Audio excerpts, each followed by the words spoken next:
This is A's Cast Live, your comprehensive look at the Oakland Athletics. And the pitch is swung on, hit the right field, hit deep. Whitefield going back at the track, over his head, and over the wall. Do you believe that? And 29 other MLB clubs. Ramirez with a drive to deep right, away back, goal! Go Hayes! It's a bomb out there by the Rocks. And boy, oh boy, this third inning is now showtime. It is a Judgian blast. All rise. Here comes the judge. Join us as we take you inside the baseball universe, from humidors to spin rates to game-changing moments. We have you covered. Spend your afternoon with us next from the town, only on A's Cast Live. Here's Chris Townsend. Good afternoon, everybody, and welcome to another edition of A's Cast Live, Friday edition, as we're getting you ready for the Athletics and the Kansas City Royals and all kinds of Major League Baseball. As you want some manufactured entertainment, we got manufactured entertainment for you because it's rivalry week in Major League Baseball. I mean, I didn't know that Yankees, Red Sox? Auburn, Alabama, Michigan, Ohio State, USC, UCLA here in the Bay Area. I don't even talk about Cal, Stanford. They're worthless. San Jose State, Fresno State. You want real rivalries? Yeah, I said San Jose State, Fresno State. Lakers, Celtics. When's the last time Stanford, Cal meant anything? I'll wait for it. And Jim Harbaugh's not walking through that door. Maybe when they're good in baseball at the same time. Yeah. Now, San Jose State, Fresno State, two teams that actually have made some bowl games and meant something. Yeah, I said it. How's that Rose Bowl working for the Cal Bears, Roxy Bernstein? Fresno just had their quarterback drafted in the 4th round, too. I mean, I'm not going – but rivalry week.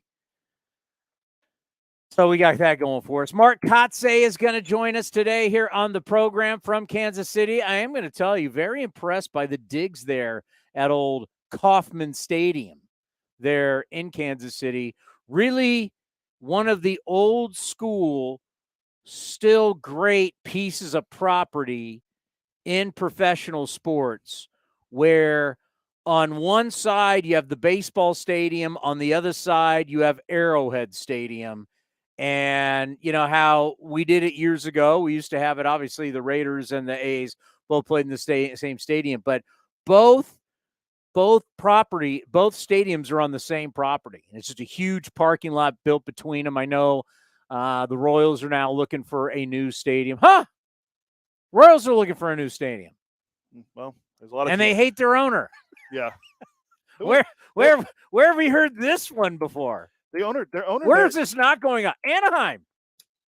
Anaheim, looking for a new stadium, and fans are not thrilled with the owner. Seems to be going on everywhere in baseball.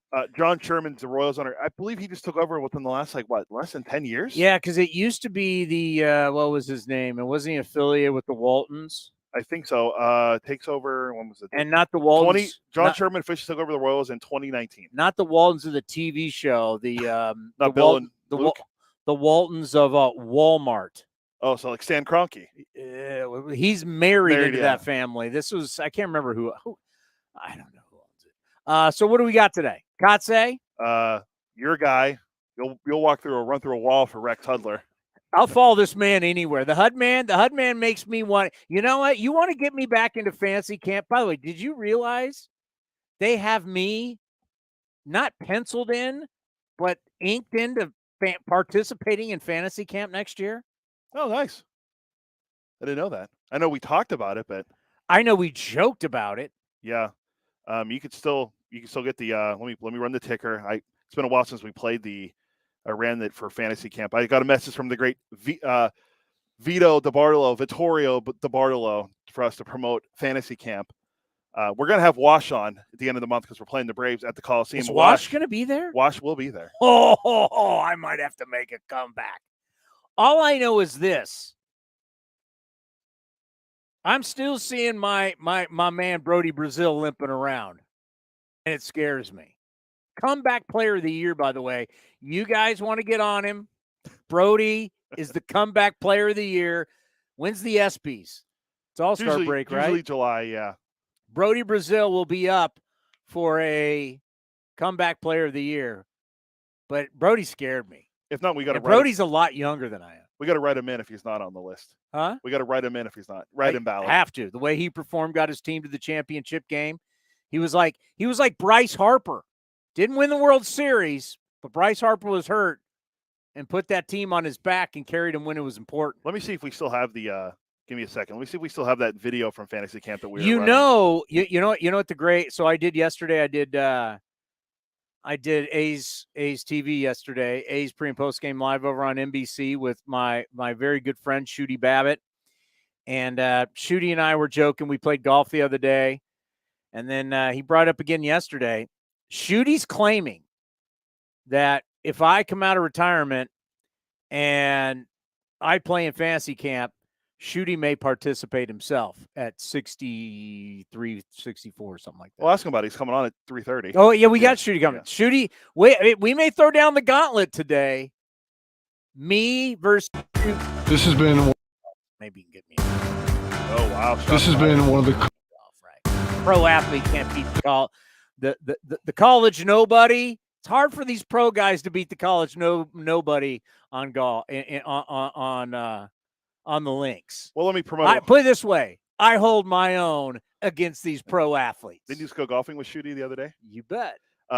January. Who do you think had a better score? Ken Korak.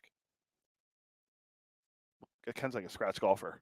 No, he's not. I heard he's pretty good. He didn't beat me. Oh, wow. All right. Well, did you play at Cinnabar? I played at his course and we tied. Oh, I was going to say, did you play? Oh, they can't beat me at my course. I was going to say home field advantage. Oh, yeah. They know. They now they've come to my course and you hear the commercials for Cinnabar. They know when they come to the bar that it's a whole different ball game. Well, sorry. But go ahead. Promote your fantasy camp. Well, I'll play the video after I promote it. January 10th through the 16th, 2024 in Mesa. Get all your information, athletics.com/. We will be there. Yeah, we'll be there. Here's the video that we ran and just showing what happened at fantasy camp last year. All right. Or this year. This has been one of the coolest experiences in my life, especially like in baseball. The importance of stretching every morning, because if you want to last all week. Camaraderie on the field, cheering your teammates on, sharing experiences, sharing the things that you see with different pitchers. Great job. Way to pick us up today. I'm loving every second of it. Hey, hey. I'm loving every minute of it. Hey, hey. It's absolutely building all these friendships and memories with the players. Right here! That's how it starts! Second base, second base! Doesn't matter if you've ever played before, you will have a blast out here. It's just incredible. Having the treatment of a big leaguer is something that not a lot of people get to experience, and that is first and foremost the opportunity provided here. So athletics.com/fantasy camp for all the information. Some of the coaches I mentioned, Wash, tell them how hard it is, Wash. It's incredibly hard. We can ask them that, all about that, or anyone can ask them about it. Shooty Babitt, Dallas, Greg Cadaret, Tommy Everidge, Carney Lansford, Rosie, Adam Rosales, Terry Steinbach, Ernie Young are just some guys, and there's going to be more coaches named later. Athletics.com/fantasy camp. Not one of those guys can beat me. In golf? No. Well, there's a golf tournament. Not one of those guys. I might just go there and sweep everything. Okay. I want to see you participate. I might just walk out there and take everything. Win the golf tournament, smoke them on the field in baseball, and walk out of there, Arizona, and walk out. I might just do it, but you're going to have to help me train, though. Can we be like you've watched Seinfeld before, right? You're going to be my training dummy. Have you watched Seinfeld? No, I've never seen it. I don't know. What's Seinfeld? There are people who haven't watched it. What's Seinfeld? I've never heard of it. The episode where Jerry trains with Mr. Mandelbaum, that's going to be me. Toughen up. Where you say, I want you to sleep on this plank. Toughens the vertebrae. You want to know just how professional sports, and I was reading this today, how much it's changed, and we may be somewhat getting back into it, that we have these absurdly long contracts that are out there now. But do you realize Salvador Perez is the only guy remaining for either team from the wild card game? 2014? Well, Salvador Perez is the only guy, and I'm shocked there's one. they're honoring. I think they're honoring Alex Gordon this weekend. Lorenzo Cain. Lorenzo Cain. Oh, Alex Gordon's going to be there. Ned Yost will be there. Lorenzo Cain. They're honoring him tomorrow. I'm not sure if they're. I don't know if they're retiring his jersey. I don't even remember what number he was, but he played there like 10, 11 years. Gordon was sick. Cain was. See, let everyone know because everyone's really dying to know what number Lorenzo Cain wore. You're dying to know that even Lorenzo Cain's being honored. He did wear number 6. So what number was Gordon? Gordon was 4. Yeah, Cain was 6. Gordon was 4. Number 5 will never be worn again. 8 was Moustakis. Yeah. And Hosmer was 30. Number 5 will never be worn again. George Brad, I know. Yeah. There's only one number that matters. Sal Perez's first year in the big leagues was 2011. So it's like, man, it just shows you. I'm literally shocked there is one guy. Maybe with some of these long-term deals, the fact that teams are like not even I don't even know who the Padres were negotiating against to give Xander Bogaerts 11 years or 10 years or whatever the hell that is at. $285 million for nobody was even negotiating against them. The Red Sox weren't. I mean, we were there in San Diego. You're like, there's nobody here that says they want to offer this guy double-digit years or over $250 million. But they did it. Like, who was offering Manny Machado $300 million? There's like both times. Trey Turner. I mean, I guess San Diego was kind of in on Trey Turner, but all of a sudden, 11 years from Philly, like, who were they really negotiating with against? Like, usually you'd be like, I got 2 teams. I'll never forget the Manny Ramirez. You had Cleveland and you had Boston. They were going back and forth and back and forth and back and forth. You got guys now who are just like, there's one team and they're negotiating. The agents keep going, no, you got to go higher. More years, more money. And the teams go, okay, let me send you another. All right, here's another proposal. And there's nobody else around you. You're not negotiating it. You're negotiating against yourself. The art of negotiating has been lost in Major League Baseball. Like, at least Judge, there was a lot of money being offered. Like, clearly the Giants weren't as aggressive as everybody thought they were going to be. By the way, another fan base not happy with their ownership group. I mean, is there anybody in baseball happy with their ownership group? Is there anybody? I mean, I told you right before the show started, Billy Epler coming out saying he loves his team. He believes in the team. The Yankees want to burn down the Bronx because the way the Yankees are. Yeah. Brian Cashman had to come down. Steinbrenner sell. Cashman out. Cashman out. Highest payroll in base. By the way, I'm just going to say this about our team. Oh, they're saying the Phillies. They're not our team. They were last year. Yeah, that was your team. I will never root for that city except for the Sixers. Yeah. Well, against the Astros, they were my team. I was a fighting Phil. I was the Philly fanatic. You're Michael Jack Schmidt reincarnated. Steve Carlton, Pete Rose, Larry Boa. We had Larry Boa on the show. Chase Utley. Anybody who plays the Astros is my team. I'll even be a Mariner fan this weekend. If we could see the Astros buried, if the Astros could not make the playoffs, that would make my ear. It's kind of like Auburn, Alabama. We stink, but if Alabama sucks, we're like Auburn. If they stink, if Alabama gets beat, I'm happy.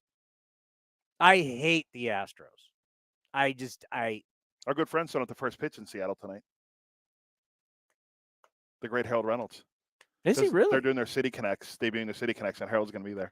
What do they look like? They're actually pretty cool. They have like the retro. You're getting me off track here. You're talking about our team. Our team. The Athletics. The Athletics. These guys. Well, these guys won World Series. These guys. You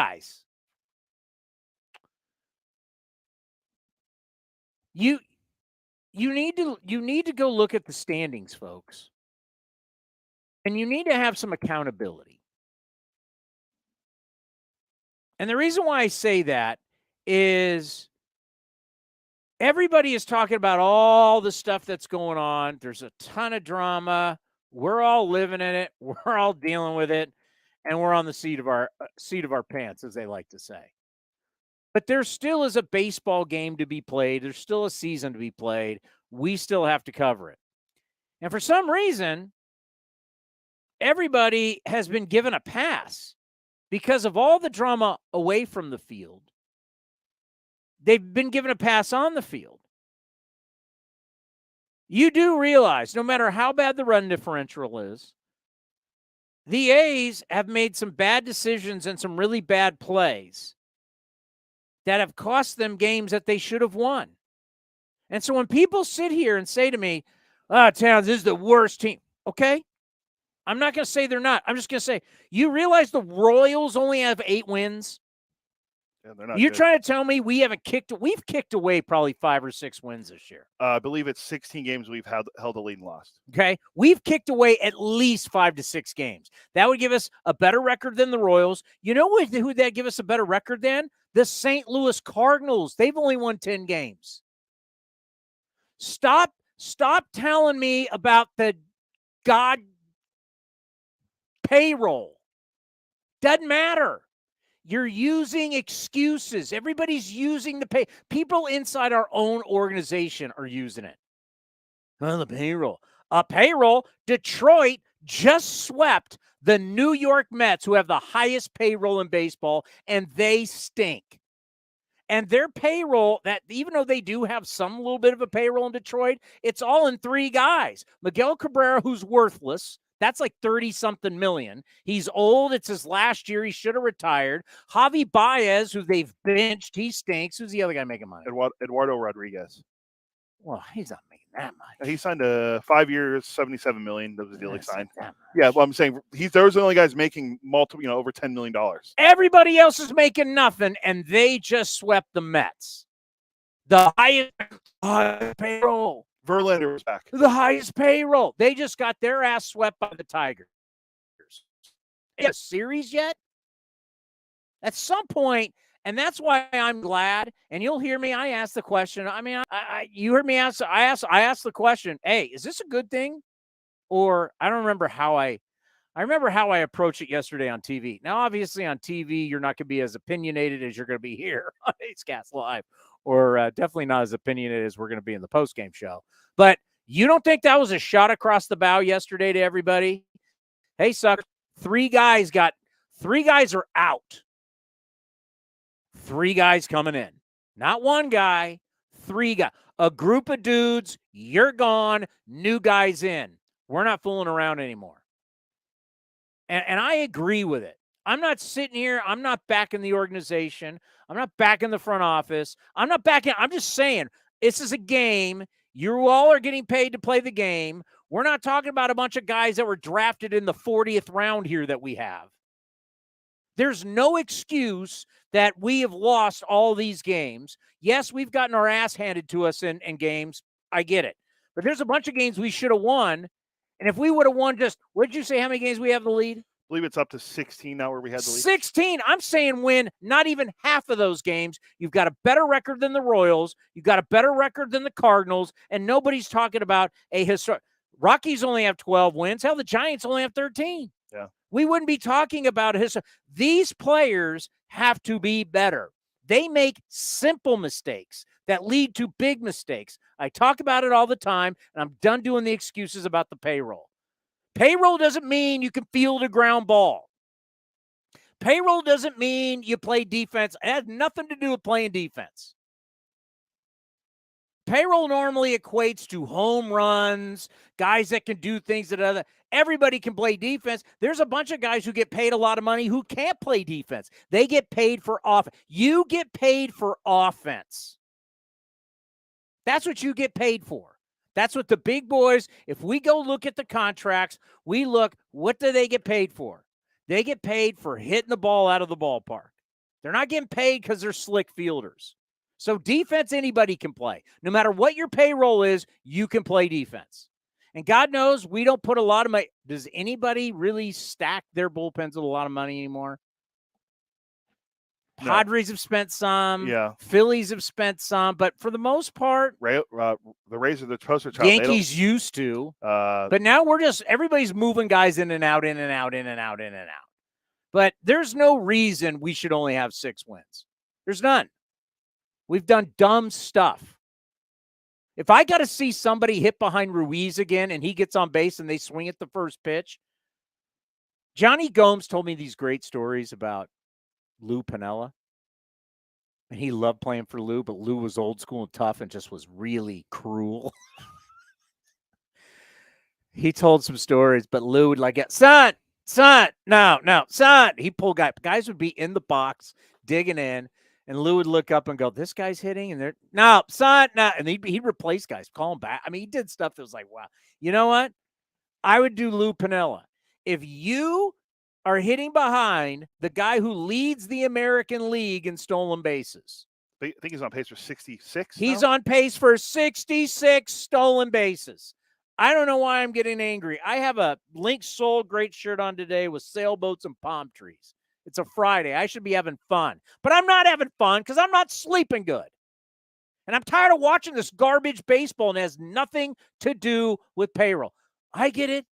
If you had other guys, you got better chances. But being this bad, this is on these players. This is pride, man. Pride.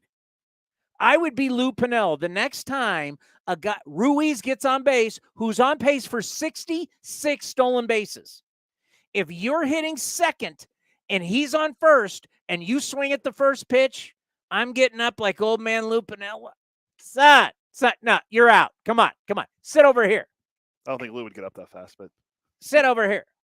Jorge Cantu.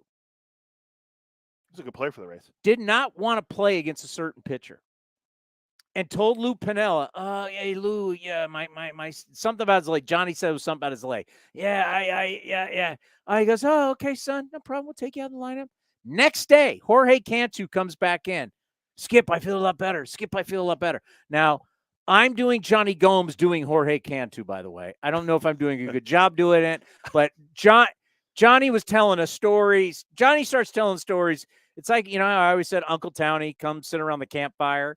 We were all like little kids at camp around the campfire listening to Gomes tell stories. They're like, ah.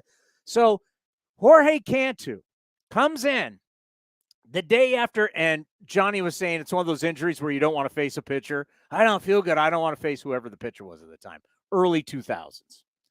So you don't have to look at anything. Oh, no, I was going to see who he struggled against. And you don't have to. You see, that's how I get derailed. You start doing stuff, and now I get to go to a rabbit hole. I can't.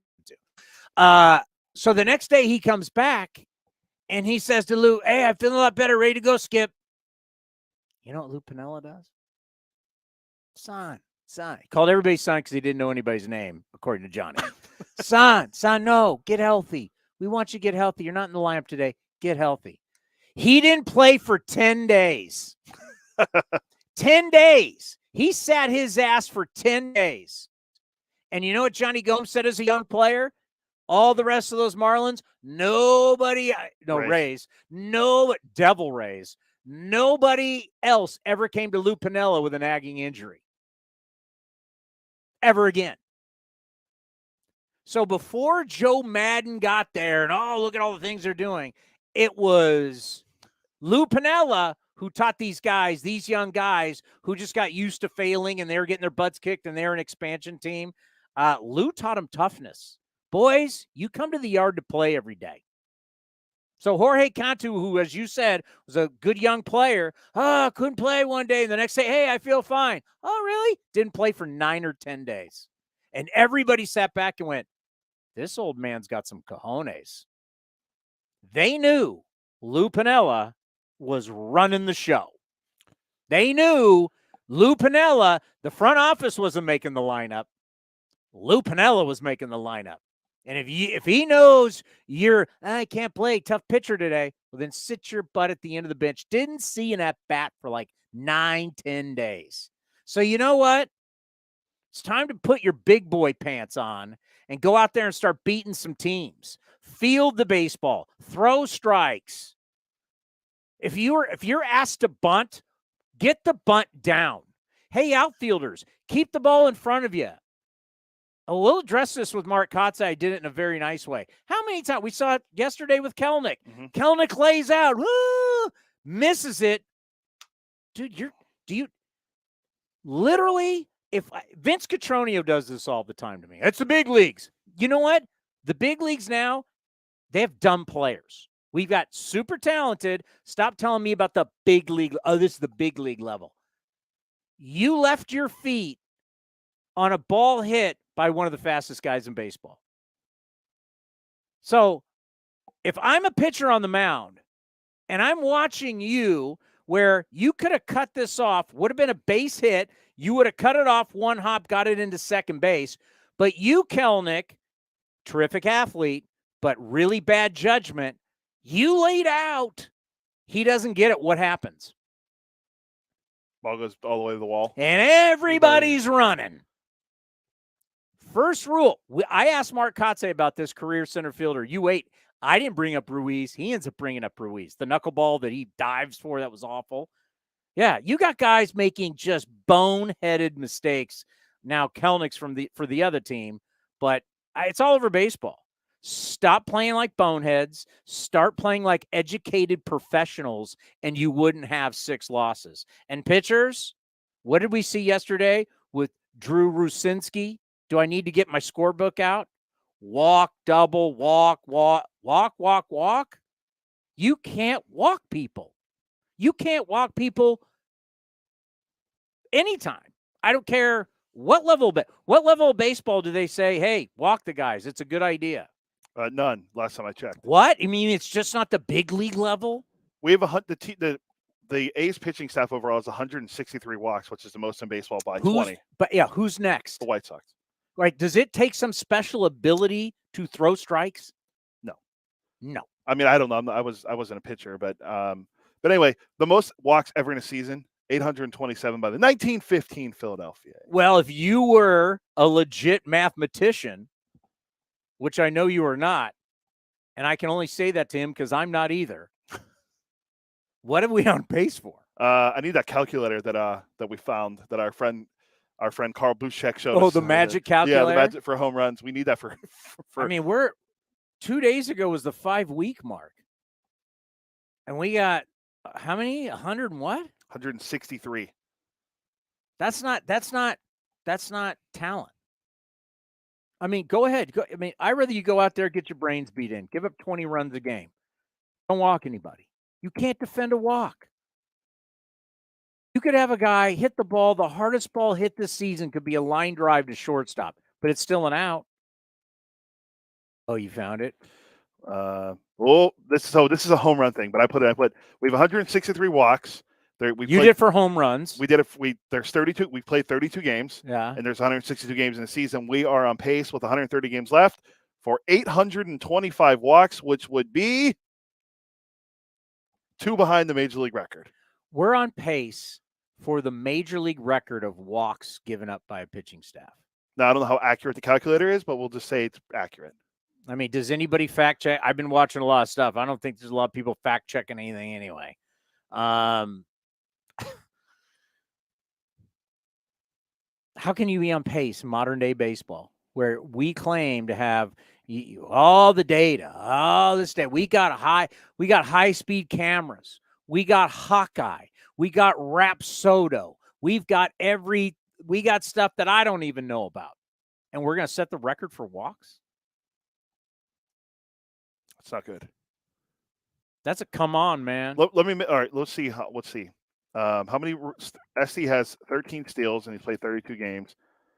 Yeah, 66. So this is pretty accurate because it's on pace for 66. Yeah, it's whether it doesn't matter. They do it for home runs. So you can do anything. Actually, I'm curious because we've given up the most home runs as a pitching staff in Major League Baseball. The record. You know what? But if we're gonna say don't walk anybody, we have to wear that. Oh yeah, I'm just curious now. The answer would be, yeah, we come nowhere close to the record set by the Orioles a few years ago at 305. We come to like 273. Hudman just texted me, is it okay if I join video from the dugout? Yes. Of course. I told him if it doesn't work out, we'll just call him. So we'll see. Yeah. Whatever the Hudman wants, Hudman gets. Don't forget he was a great football player too. He's from Fresno, right? Yeah, he's a Fresno guy. We don't hold that against him. Oh, you don't want to play what you said to me in the show about Fresno? No. We'll leave that out with Hudman. But Rex Hudler is a guy that why you'd love to play with him, why you want to be around him. Because, like now we all go on Instagram or Twitter, and there's inspirational speeches and inspirational quotes everybody's looking for. There's a lot of anxiety. There's a lot of depression in the world right now. A lot of people are dealing with it. And something you've talked about, you've dealt with in your life. I know my wife deals with it. It hits close to home to everybody, and we're all finding ways to mental health and to get better.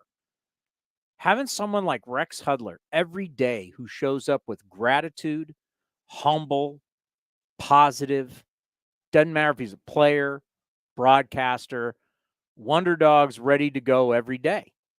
And that's one of the things that all these years we've been doing this show. And then even at the start of my career, when he was still playing, Rex Hudler was still playing when I started my career. That was the one thing that you loved about him, is that he brought it every day. He's an inspiration. I tell you, he's like inspiration every day. Rex Hudler's ready to go. Do we have him? Hey. Rex, how are you, buddy? Fellas, are you kidding? I'm at a Major League ballpark. What's wrong That's with what that? I'm saying. I try and tell everybody that a guy like you, whether you were a player, a broadcaster, growing up in Fresno as a football player, every day you're humble, you have gratitude, and you come to the park ready to play, and everybody can feed off of that. Oh, you know what? Hey, now I wish I had a little more talent. I'd like to have a little more skill. And the Yankees thought that when they picked me in the first round, 18th pick in the country. Can you believe that? But you know what? Hey, look, some of them make it, some of them don't. But by golly, I'm not ashamed of being a Yankee bust. But eventually, the cream rose to the top, and I was able to find a niche, and that niche was being a pine rider. Ride the pine for 9 wasn't a bad gig. Now, early on, when I was still young, I needed to make some money. I was getting married, and I had to make some money, so I would bug my managers. I would knock on the door, and their managerial door, if I wasn't in the lineup. And I'd say, hey, Skip, man, I'm getting married. I got to make some money. I got to play. I'm going to get this guy. And he'd go, okay, next time, Hud. Now, then after I outlived all that and finally made a little cake, then when I was in my mid-30s, I didn't want to play. I had so much fun on the bench in the dugout, man. So I was looking at my name in that lineup card. It wouldn't be on there. And I go, man, I'm going to go out there now and have some fun with my guys. So, and then God blessed me again when my first life was over as a player. He opened up the doors for broadcasting, and man, oh man, is that so much easier, fellas. It's so much easier to come to the ballpark, and that backside booty ain't as tight anymore. It's a little bit easier to talk than it is to perform at this level. But man, I'm so grateful to be on with you guys, especially in that Bay Area there in California, man. I love the Central San Joaquin Valley and everything about the Bay Area. We can't wait to get there in August.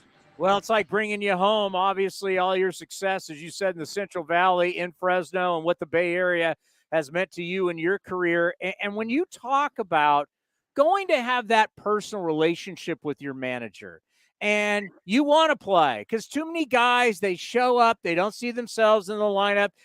Hud, they put their head down, they go into the locker. You know what? There's nothing wrong with going in and discussing your playing time. It's your career. You only got one shot at this. You want to get as many at-bats. You want to get as many innings, whatever it is. Just talk about, for a young player, there's nothing wrong with having good dialogue with your pitching coach, your hitting coach, or your manager. No, and as a young player, it was important for me that my manager had an open door policy, so that I could share my feelings with him whenever I felt like it. And that was part of a successful skipper. And guys, I got to tell you, I can brag about this because I had nothing to do with it. But playing for a guy named Yogi Berra, Billy Martin, Earl Weaver in my first 3 years in the majors, and then moving on playing for Buck Rogers was a great inspiration to me. He taught me a lot about baseball. And then Whitey Herzog traded for me. He quit. Red Chandies took over. I loved Red for 2 months, or actually 2 weeks, until a guy named Joe Torre came out of the Anaheim Angels booth. And he came out of the booth and managed me for another couple years. Terry Francona, Joe Madden. I mean, just the list goes on. That I'm so grateful I picked and drew from different things from these guys. But man, Joe Torre had some of the best communication skills, along with Terry Francona. And I loved all those guys, but those two guys in particular, when I knocked on that door or that door was open and I would knock on it before I came in, hey, can I come in, Skip? Man, it was, what do you got, Hud? Sit down. What can I do for you? You know, they had time. They were almost like a psychologist that could help his player, maybe a dad. I looked at him as my daddy. And Joe Torre, when Jose Oquendo, and Ozzie Smith were the combination in St. Louis, Oquendo went down, got hurt. And I was an everyday second baseman, and I could have handled that job every day. But Joe Torre went down and got Luis Alicea from AAA. And so I went in there and I asked him, hey, Joe, gosh, man, I was hoping maybe you would give me a shot at an everyday job until Oquendo got better. And he goes, Hud, man, you can do way too many things. You're too valuable for me. You're my ace in my poker hand. You could play 7 positions. You can pinch run late in the game for me in the 9th, and you could pinch hit and sometimes hit a homer. So you're way too valuable to play every day for me. And he meant it. And that's what made me feel so good about him. He pumped me up. He made me feel great. And when I left that office, man, I'd stand in front of a firing squad for that guy. And that's how you managers get guys to play for him. But, you know, you're right.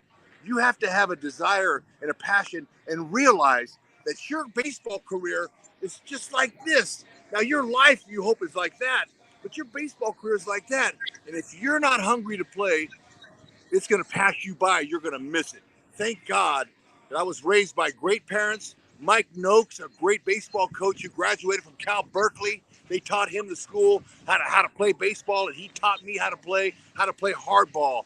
I mean, attack the game and always hustle and to be respectful. Always be respectful of your managers.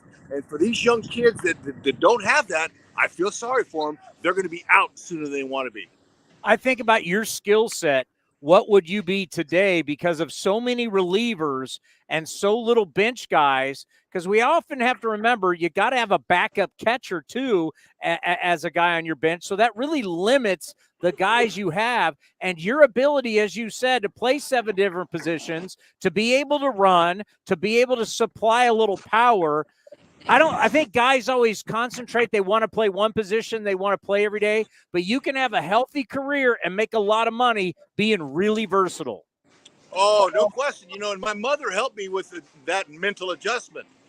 She said, honey, you played every day for 10 years in the minor leaguer. I mean, as a minor leaguer, and I was a 10-year minor leaguer. And I said, yeah, Mom, but to accept my role in the big leagues, it's something that's going to take some time. She goes, you need to do it. You're a hardball player. You'll burn out as an everyday player. You'll play a lot longer, and you'll stay in the game longer. She was right. And I said, Mom, the difference between an everyday ball player and a utility guy is about $2 million, Mom. Come on, man. She goes, son, accept your role. You'll play a lot longer. And bottom line, I did. I accepted it. When I accepted it, that was like accepting everything. Not being able to play against certain lefties, against certain guys that you can succeed against. You had to suck it up. And she said, do something while you're in that dugout. So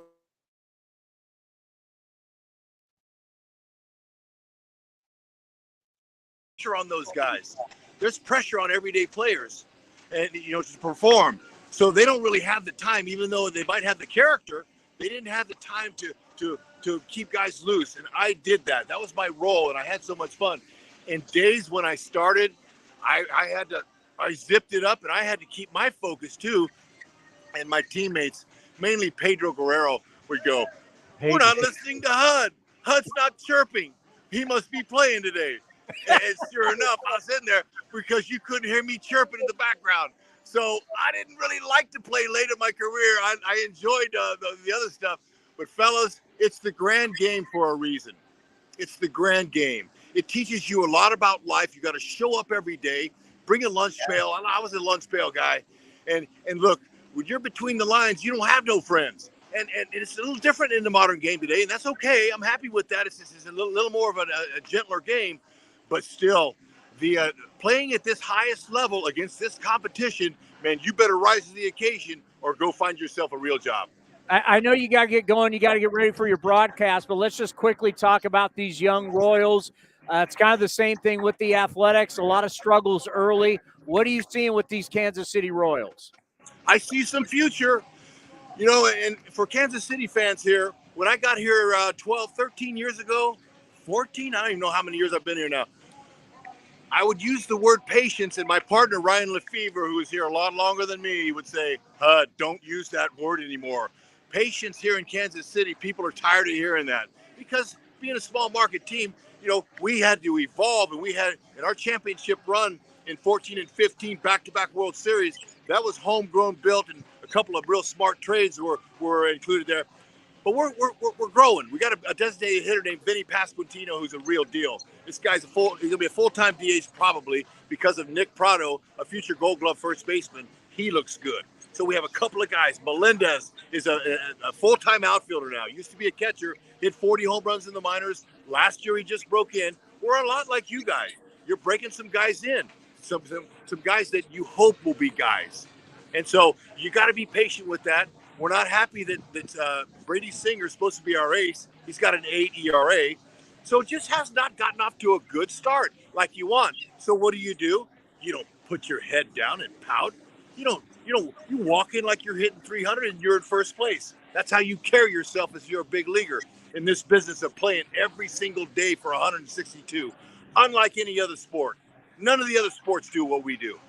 You have to be able to carry yourself with a positive attitude, with your chest out, your head up, and you'll have a lot more success. That's why he fires us up. Hey, whether you're a broadcaster with the Royals, all those years I had you on with the Angels, or at the end of the year, at the end of your career as a player, it has always been an honor to have you on all my different programs. We love you here on A's Cast Live. Be well. We'll keep listening to you all the time. You're the best, my man. Hey, how's our ballpark looking? I've always loved Kauffman Stadium. I love it. Oh, man. The K's a beautiful thing. Hey, and tomorrow night we're celebrating Lorenzo Cain. He's going to retire a Royal. So, look, don't feel sorry for us. We're big league ball players and having fun out here and broadcasting, and it's baseball, but you are paid to win. So we'll see. It's going to be an exciting series. Always love being on with you guys. Thank you again for having me. We'll see you back in the Bay. In August. I can't wait. The man, the great Rex Hudler. Love that guy. I remember the first time I interviewed him had to be like 96, 97, like that. And he's just like, he's raring to go. He was raring to go. He'd been in the big leagues for years. He's the Hud man. Then he switches over and he starts doing broadcasting. Remember, he was with the Angels for years. And then now with the Kansas City Royals. And Rex Hudler, if he doesn't fire you up, get you ready to go every day. You know what? I've changed. I feel I've see, he's changed me. I'm not even mad anymore. I did like what he had to say about I love listening to him. He's very positive, very grateful. That's the kind of stuff that people who maybe aren't having the best day and worrying about the A's and everything going on, this is the guy you want to hear from. I mean, not that you don't want to, you don't want to hear from us. I mean, people are going to be like, I don't want to hear that positive. But you know what? When you play something every single day, like I was explaining this, I've been going to the stretch lab. Every Friday I go to the stretch lab. It's something they got in my neighborhood down here in Willow Glen. And it's great because they really, stretch out my shoulders. I've always had shoulder problems. My right shoulder all the years pitching. I hurt my shoulder, my left shoulder, football, back, so much golf that so getting stretched out. It's been great, right? And when I was explaining, like, no, we go every day.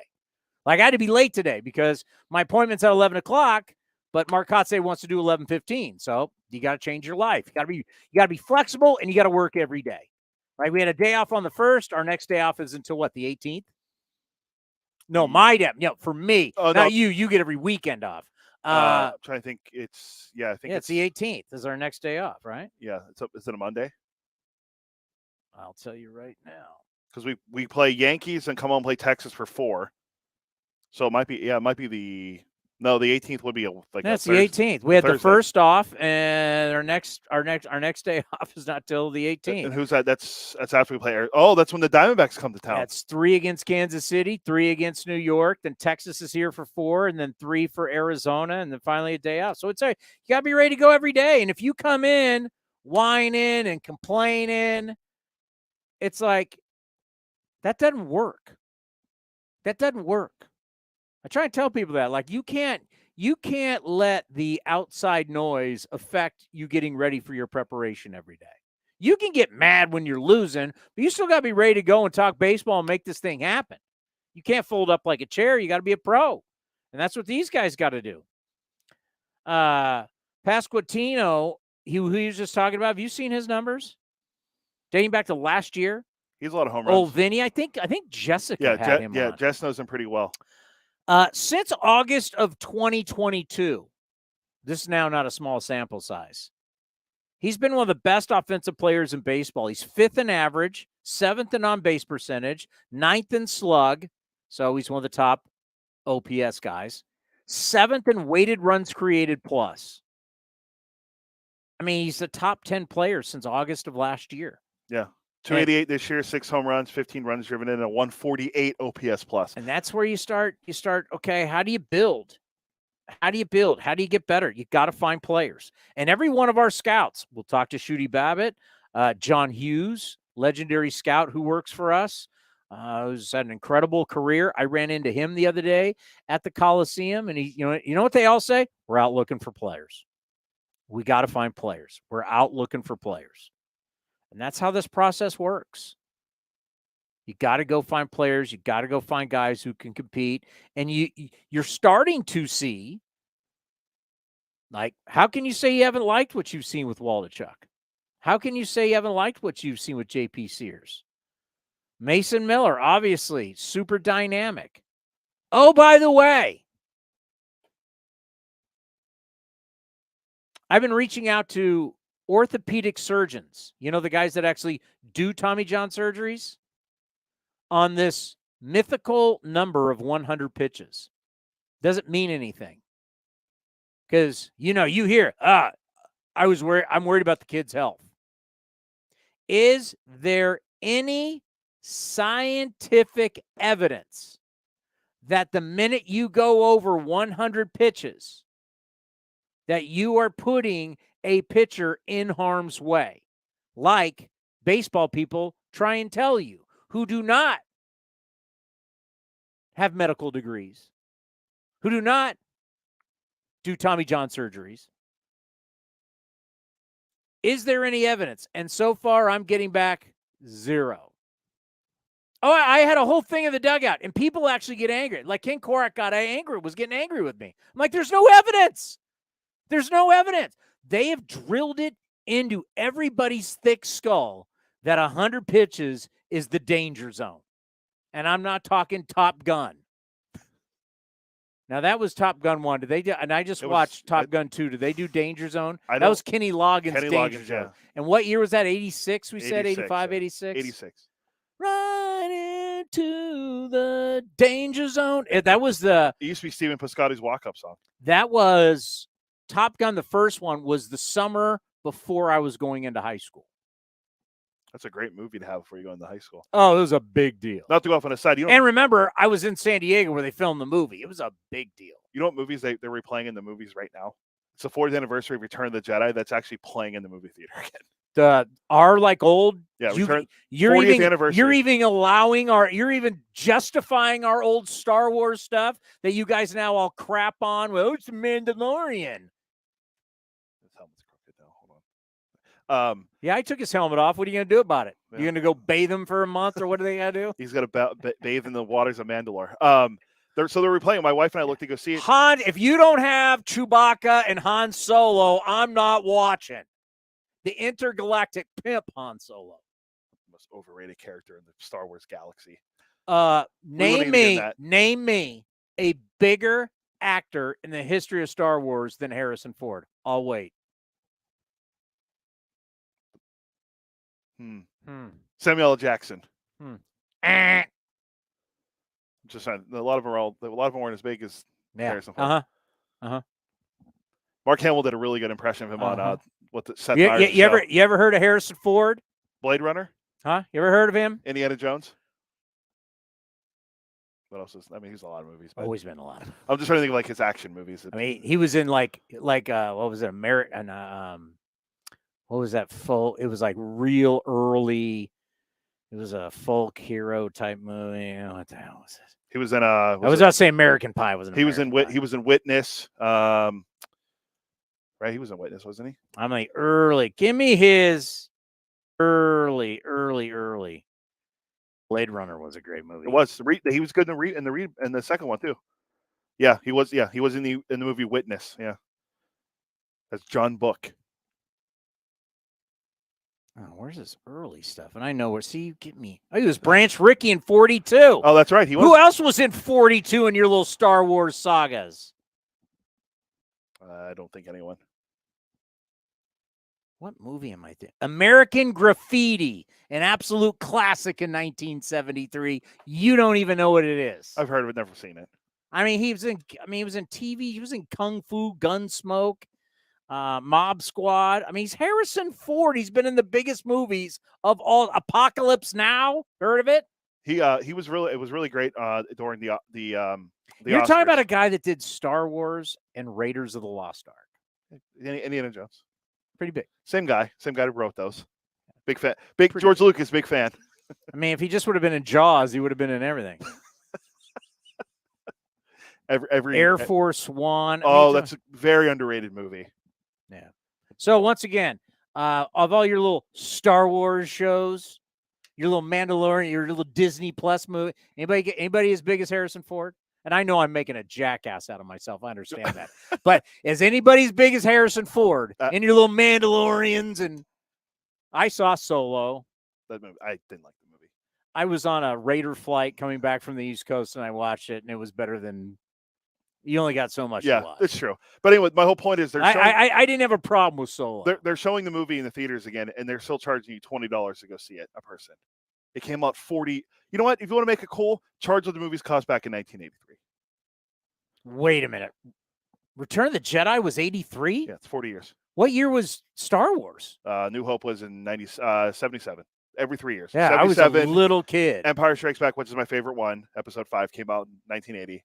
Then Return of the Jedi, 83. And then The Phantom Menace, the episode 1, came out in 99. Lucas released them every 3 years when he did them. 99, 02, 05. And then now they have now they have the new ones that aren't as good. Now that Mandalorian is in its third season. This ended, seasons. Here's the problem, folks. Disney bought it for a lot of money, billions, and they're going to mass produce everything they possibly can to recoup the old return on investment. That's how it works. Yes. You don't care how good it is. Pump it out. It's on Disney. It's streaming. It's our world. We're trying to tell you, you think cable is the way to go, and everybody still wants to talk cable deals. Streaming's going to be everything. You're going to stream everything. You're going to stream the game. You're going to stream it on. We're not going to consider it TV. You'll be streaming video, and it will be streaming audio. That's the way everything's going. Someday, I don't know if it's YouTube or whatever, you'll go and we're all going to be watching our games on this. I already watch my stuff on YouTube. I mean, you're watching us on that now. Yeah, I watch my TV on YouTube TV. Yeah, it's crazy. It's crazy. The Phoenix Suns have we already saw the Sharks just ditch terrestrial radio. There's like how many teams down in the NHL that they're like, we're not even dealing with radio stations. Right? 6 of them. Something like I met up with the great Dan Ruzanowski yesterday. Ruzy? He's very not Drew Rusinski. No. Drew Ruzanowski. Dan Ruzanowski. Dan Ruzanowski. Yeah. Scott. Ruzy's very interested in the video stuff and what we're doing. So I was talking with him about that. I am tired of the Sharks bogarting off everything we do. All right? Take your puck and take Sharky and figure out stuff on your own. All right. We already helped you. Did we not already launch them? Yeah, I helped with that. Yeah. Why is it we're the ones in the Bay Area that get no credit, but all the teams say, hey, what are you guys doing? How are you guys doing that? Do we get our own franchise doesn't even give us credit. I mean, everybody's coming to us trying to figure it out. The Sharks are coming to us. You tell the Sharks to. Draft lottery's on Monday. We'll see if they have the first pick or not. I'm going to say they probably. No way. They have no way. It never had. Look at what happened to us in the draft. We got 6. We had the second worst record. Finished with a 6. When's the last time a Bay Area team had the first pick in the draft? Giants had. Well, okay. I'm just going off revisionist history. Giants took Bart too, so not them. Would have first. Would have been Alex Smith. First. Alex Smith. Right? Was there another Niner? I'm wondering. I don't know. It wasn't in the Warriors. Did the Raiders have anyone? No. Go Jamarcus. Oh, could have been Jamarcus. Is Jamarcus older or younger than Alex Smith? He was after. 49ers. Yeah. It would have been 49ers. Wouldn't want to do Aaron Rodgers. That was a bad idea. I mean, we haven't picked 1-1 since Rick Monday. Right? I mean, the first pick in the draft? I mean, have we had the first overall pick? What was that, then? 1966? 65. So we weren't even I'm trying to look and see. Kansas City. Of course, it doesn't have what round they were drafted in. I think it might have been Alex Smith. Would have been the last guy. Yeah, because a lot of these guys were drafted. So no Shark. If the Sharks would have had it. No, because the year that Marlowe went number 2, Thornton went number 1. That was in 97. No Shark. Yeah, no Shark. Last Raider is Jamarcus Russell. I think Jamarcus might have been. Jamarcus Russell seems so long ago. 2007 NFL draft. Woo, the Oakland Raiders select the greatness of the Raiders. Jamarcus Russell. Jamarcus. Quarterback, Louisiana State University. By the way, yeah. Your Jamarcus sounds a little bit like Wash and Marcus. That's okay. It's fair. Yeah, I think that. So the last two teams would have been the Raiders and the Niners. Because yeah, you're right. The Warriors never have, or not never have, but have not recently. Have the Giants ever had the first overall pick in the draft? Ooh, it's also a good question. I don't think Lincecum and those guys were 1-1s. Will the Thrill? I don't think he was number 1. He was first round, but he wasn't the number 1 overall. Yeah, I don't. I need some time to look it up. The Count Montefusco. I mean, anybody going way back? SF Giants. Jack the Ripper. I don't think any of those guys. They certainly would be on the Wall of Fame. I don't think Posey wasn't a 1-1. Just a little shot at our friends across the bay. I mean, if you put on a Giants uniform, you're forever Giant. All right, here we go. Looking through their list. No. What about the big Marine, Matt Williams out of UNLV? No. Was he first overall? No. Kaner. Posey was a 5th round. Was a 5th pick overall. I think Bart was the highest. Bart was 2nd, right? Yeah, Joey Bart was number 2. That's the highest the Giants have ever had since they've been playing in San Francisco. That's crazy. The A's, we haven't had it since the first pick in the draft. I'd have to go back and look. The great Rick Money. By the way, Will Clark was number 2 overall also. That's not number 1. Matt Williams, 3rd overall. Big Marine. Yeah, the Giants. By the way, who has colon cancer, and good luck to him. I mean, he feels great from what we've heard, but good luck to him, the great Matt Williams. Former A's coach, San Francisco Giant great, world champion with your Arizona Diamondbacks. Yeah, the last guy, obviously Rick Monday, but the last guy that the A's have taken anywhere close to number 1, Ben Grieve was 2nd. Mark Mulder was 2nd. And that's about as close as we've gotten. So you've got 30 teams, and 2 of them in the Bay Area since the 50s and the 60s, not real late 60s, but for the A's, obviously the Giants came west with the Dodgers. Giants have never had the number 1 pick, and Oakland A's have never had the number 1 pick. No. I'm looking at the Niners right now. Alex Smith went number 1 in 2005. The next highest they drafted, I think Bosa wasn't Bosa 2. Nick Bosa was the 2nd pick. Trey Lance was 3rd. So yeah, last guy for the Niners was Alex Smith. That's unbelievable. Khalil Mack was 5th, right? How many times have the Yankees have had the number 1 overall pick? Well, they have Brian Taylor, who stunk, but they've had it multiple times. You don't have to look at it. It's okay. It's easy to find.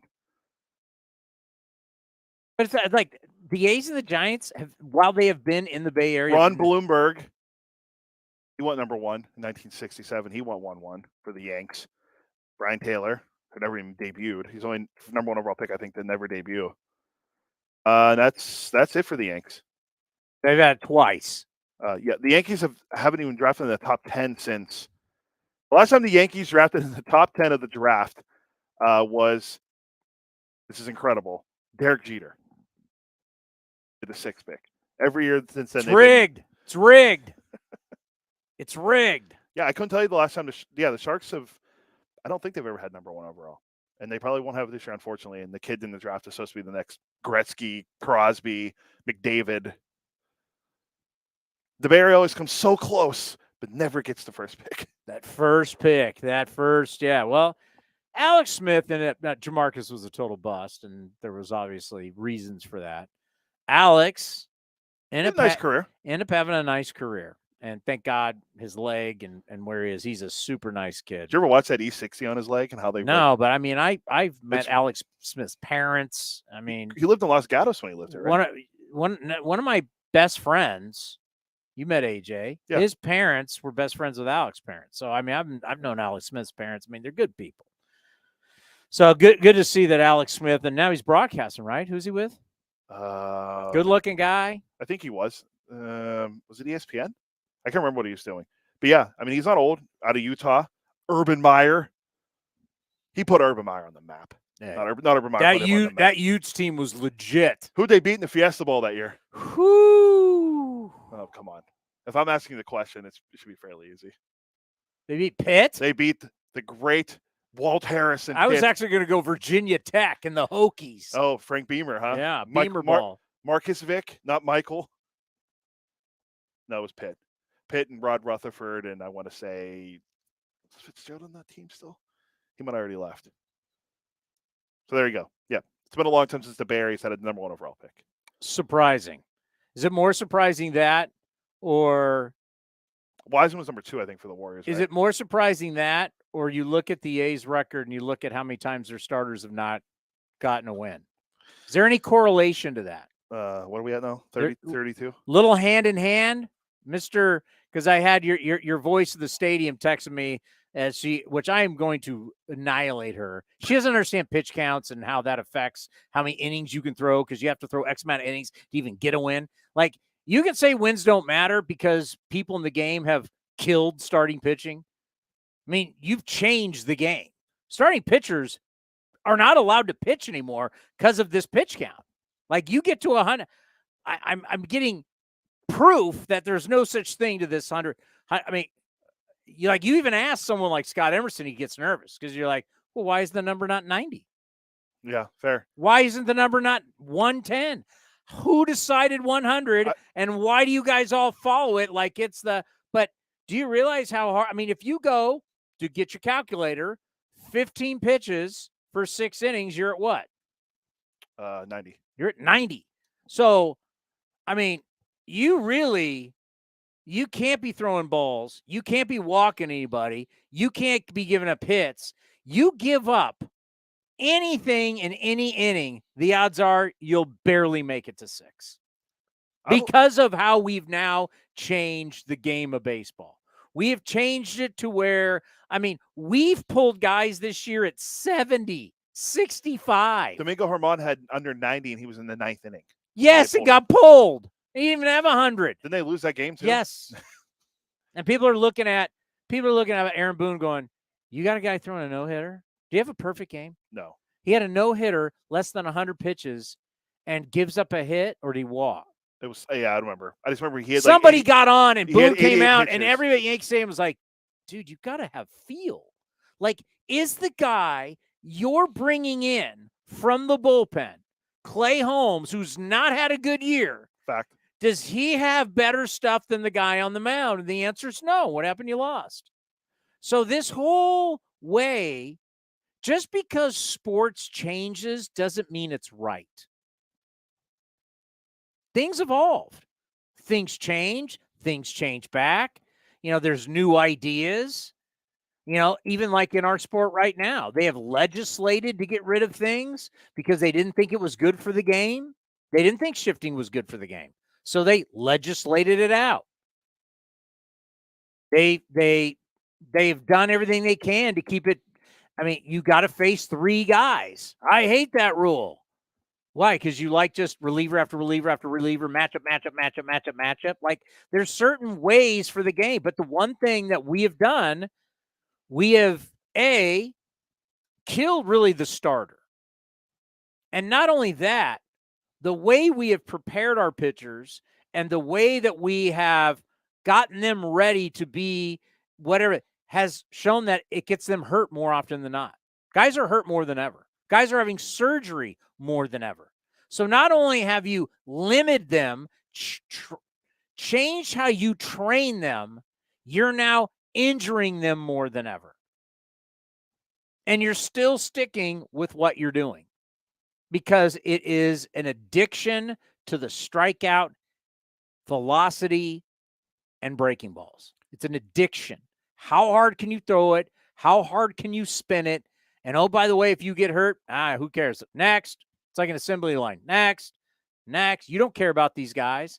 I mean, we had it set on this program, and we haven't gotten into the Rays-Yankees yet, which is a really rivalry week.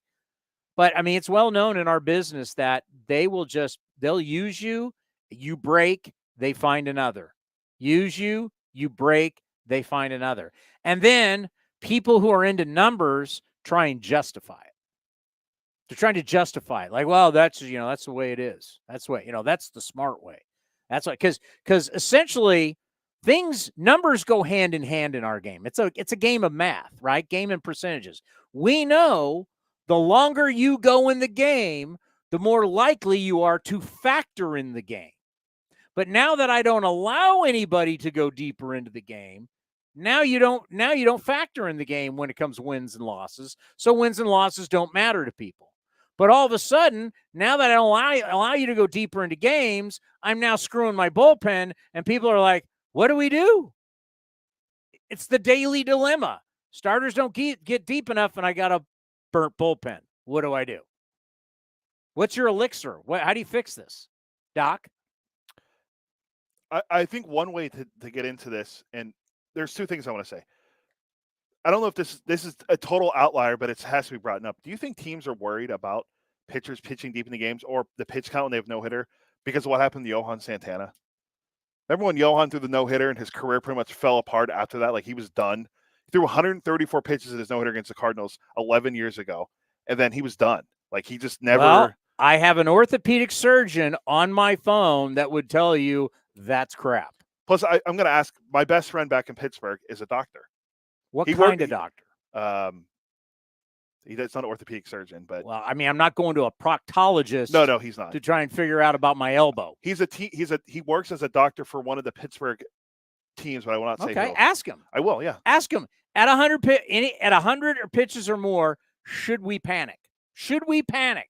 And I already have an orthopedic surgeon on my phone. I got 2 more coming that tells me no. That there's no scientific evidence. But you've drilled it into the broadcasters. You've drilled it into the coaches. And now everybody goes with it. Everybody goes with it like it's science. There's no, as we heard, trust the science. Remember that was a big thing. Trust the science. And we're vaccinated. Trust the science. There's no science to this. It's zero. But here's your dilemma.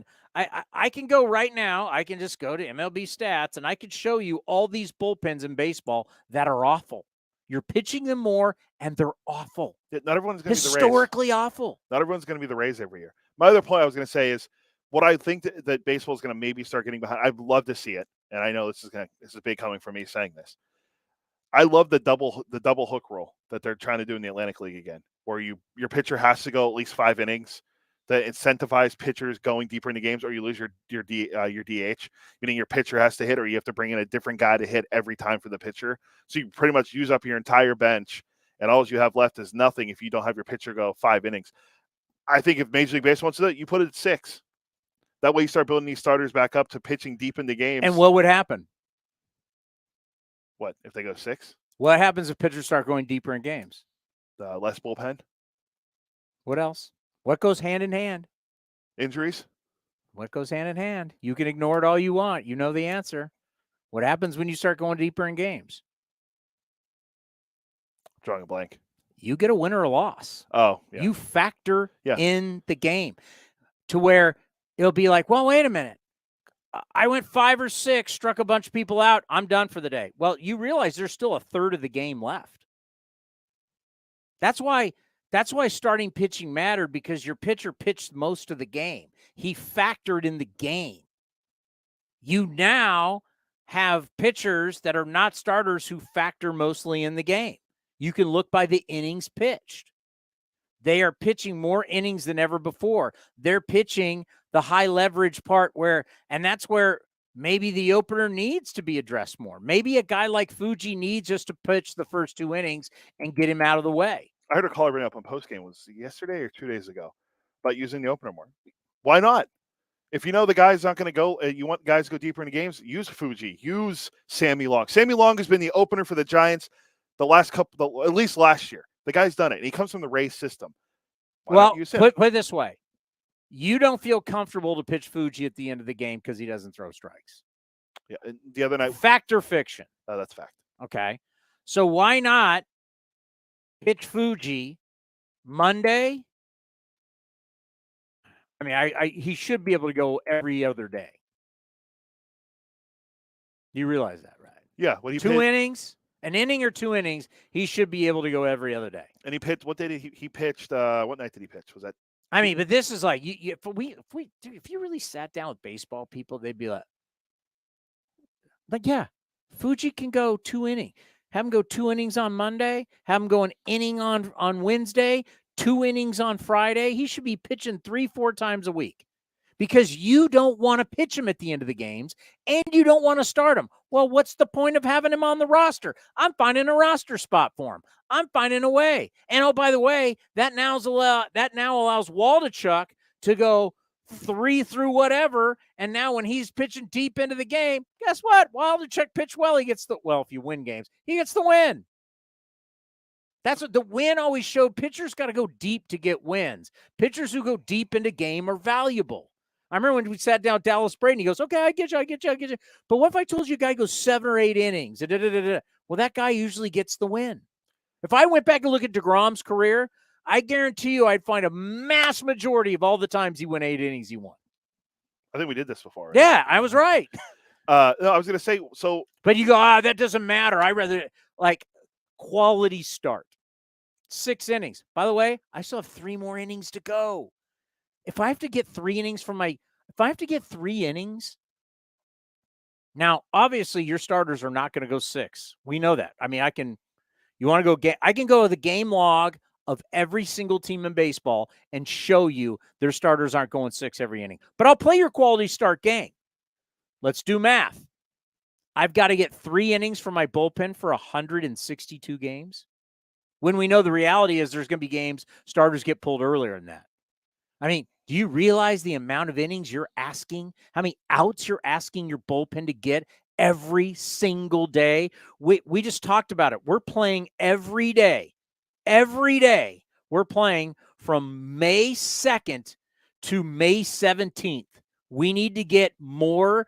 We need to get 3 or more innings and over 12 outs a game from our bullpen, and you think you're going to be successful doing that? There's no way. But people don't think of it that way. That's what I'm saying. You have to think of this game as a math equation. You have to think about math. That's why we developed this offseason. How many outs do you have to get in a season? 4,374. How are you getting 4,374? You ask somebody that. Every single time we ask somebody that, what's their look on their face? I think they're impressed we found out the number of outs were. They go, wow, that's a lot of outs. Oh, yeah. Huh? They don't want to admit hand in hand. Longer starter goes, good or bad, they factor in the game. That's just 9 innings. We're not even counting extra innings. Yeah, I mean that's bringing in more.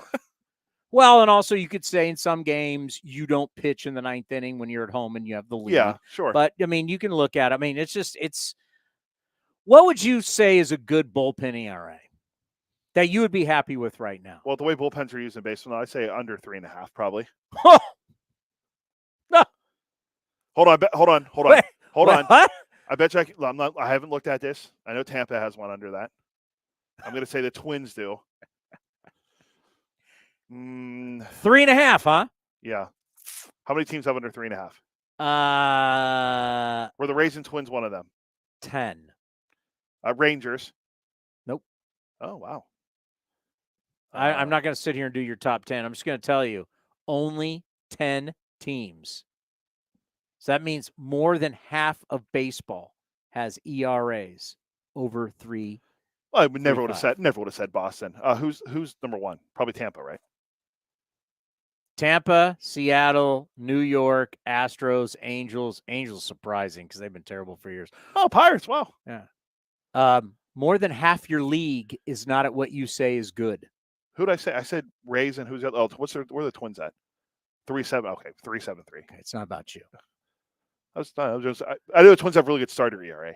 So more than half the league is not in the early parts. And normally bullpens don't tend to really get better as the season goes. No, they're used a lot more so. So right now, where we are just over 5 weeks into this, your bullpens are not even what you say would be pretty good. I can't even say tonight for the A's, hey, get to the Royals bullpen because, well, they don't have the worst bullpen ERA. Their ERA as a bullpen is 5.51. I know, but you can't say that because of what the A's bullpen ERA is. But we're historic bad. Yeah. But, actually, hey, whoa! The White Sox aren't that far away. I mean, why would you not want to get into Kansas City's bullpen? Actually, their whole staff is terrible. 5.51. I mean, this whole terrible is in ERA. Their ERA. San Francisco Giants. The San Francisco Giants were built on bullpen. That's how they won 3 World Series titles. They're in a pitcher's ballpark. The San Francisco Giants, because they utilize their bullpen so much, they have a 6.26 ERA. See, back in the day when the Giants were good, when you had Lincecum and you had Kane and you had Bumgarner and you had Vogelsong, they threw innings. So their bullpen didn't get burnt. So you could use Lopez and Romo and Wilson. Well, and then because your starters went deeper into games, they factored into games. See, now it's like and I get it. You can say in the state of our game where you don't allow guys to pitch deep into games, what does win-loss matter? You know what I'd like, though? I would like to have a meeting with everybody that runs the stadium. Instead of coming into my A's Cast booth and arguing with me, I want to sit down with everybody and go over what we put up on the scoreboard and have that to see if anybody wants to have that discussion. Can we have that meeting? Yeah, email Vito. Yeah, let's scratch putting because ERA doesn't matter to these people. Wins, losses doesn't matter to these people. Let's just take it off the scoreboard. Doesn't matter anymore. So we're going to put up there ERA plus? I don't know. You tell me. You guys tell me because you guys say what doesn't matter. Tell me what matters, and let's have a roundtable discussion and see what the masses feel about your ideas. I would say we'd want to put K's up there. You probably would just want K's. Yeah. How many strikeouts has this got? Velocity. Velocity and K's, but you can't do spin rate because no one knows what the hell it is. So it's like and Stuff Plus. We'll give a shout out. Stuff Plus. Yeah. Can you imagine that round table discussion? That would be great. That would be great. Here's what I was going to throw out to you. Wait, you don't? Yeah. Let's tell the newspapers, don't put people's records anymore. Aaron Goldsmith was great. He I don't care about it. It's amazing. No one will say that on air. Well, I mean, I do, but you're talking about broadcasters. Oh, yes. You would really go on our broadcast and when we're doing a game going, do you know what, Dallaire? Take that record off. That's ridiculous. You do that on regular television? I don't care about win-loss. You would do that. I'm not on television. I don't have to worry about it. If we put you on television, you would say, I don't care. Don't tell me what their records are. And the fact that we're putting it up on the screen is ridiculous. Brian Kenny says it. I'll say it. See, he wouldn't. They're all gutless. They're tough when they come into the A's Cast in my booth at the stadium and talk big, but they won't go public with it. Yeah, you should say, I think, you know what? We should not even have what these pitchers do. We shouldn't even have that. It should just say, it should just say, Kyle Mahler, his ERA, how many strikeouts? No, because ERA, you say ERA doesn't matter. No, I care about ERA. Well, you guys, all you geniuses need to come up with what's important because you guys are all over ERA the board. Plus, because you guys are all over the board. Because you gotta have something to put down to promote the game. You got to come up with something. So why don't you guys all get together? Because you're not going to actually go to the people because they'd shoot you down and say you're an idiot. But go ahead. You guys all get together to tell us what can we focus on? And by the way, if it's quality starts, I'm not your Huckleberry at 6 innings, 3 runs. Oh no, I told you about it before. Ken during spring, I think it was during spring training. Ken Korak said he does not like let me see if I still have it. That's horrible. I think I might still have it. Let me see if I have it. Ken gave his rationale on it. But you'd like if it was DeGrom who had 6 innings, 2 runs, and 9 strikeouts. What was it? 6 innings. What? How many runs? 2 3. runs. 3. That's what they call a quality start in baseball's terms. Now, yes. I don't have it. I guess I think I deleted it. But yeah, Ken was talking about how I think he wanted it to be 7. It was 7 innings, I think, for a quality start. 7 innings and 2 runs, or he just said how he doesn't like the quality start because they were talking about DeGrom. Well, if it's 7 innings, it's going to be really hard to get anybody there. With the way the game's going now, yes.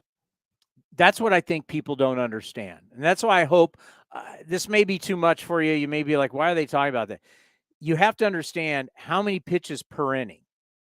And the fact that we don't allow people to get a lot of pitches per inning, and we do not want them, not me, the higher ups, do not want people to face a lineup a third time. If you made 7, look how hard it was for Mason Miller to get through 7. By the way, Mason Miller only walked 4 people. So whether it was 4 walks, 4 base hits, 2 walks, there was only 4 people who got on base.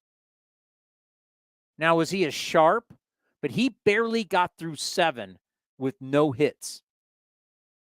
You know how hard it would? You know how hard it would be if you made a quality start 7 innings?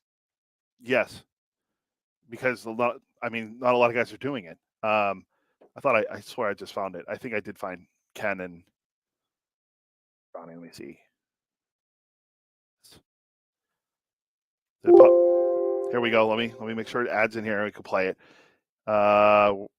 It's about a minute and a half. Here you go. This is Ken and Johnny during spring training talking about quality starts. They don't think anything is real serious with some of their veteran starting pitchers, but they've got guys that are nicked up before they all and a little uncertain right now as far as pitching down here in the Cactus League, at least in the not too distant future. Inside for a ball, and the count 2 balls and no strikes. Jacob deGrom, of course, and Nathan Eovaldi. It's a concern because they don't have a ton of starting pitching depth. So Andrew Heaney. Yeah. I mean, on paper, they've really bolstered their rotation, wouldn't you say? Absolutely. The question is, can those guys stay healthy? Will they get 17, 18 starts out of deGrom? I don't think they'd be happy with 17 or 18 from deGrom at all. Stop pacing They're not paying him to make 17 or 18 starts. I just don't. If he could give them 27 or 28, yeah, well, we'll see. Then, right? Yeah.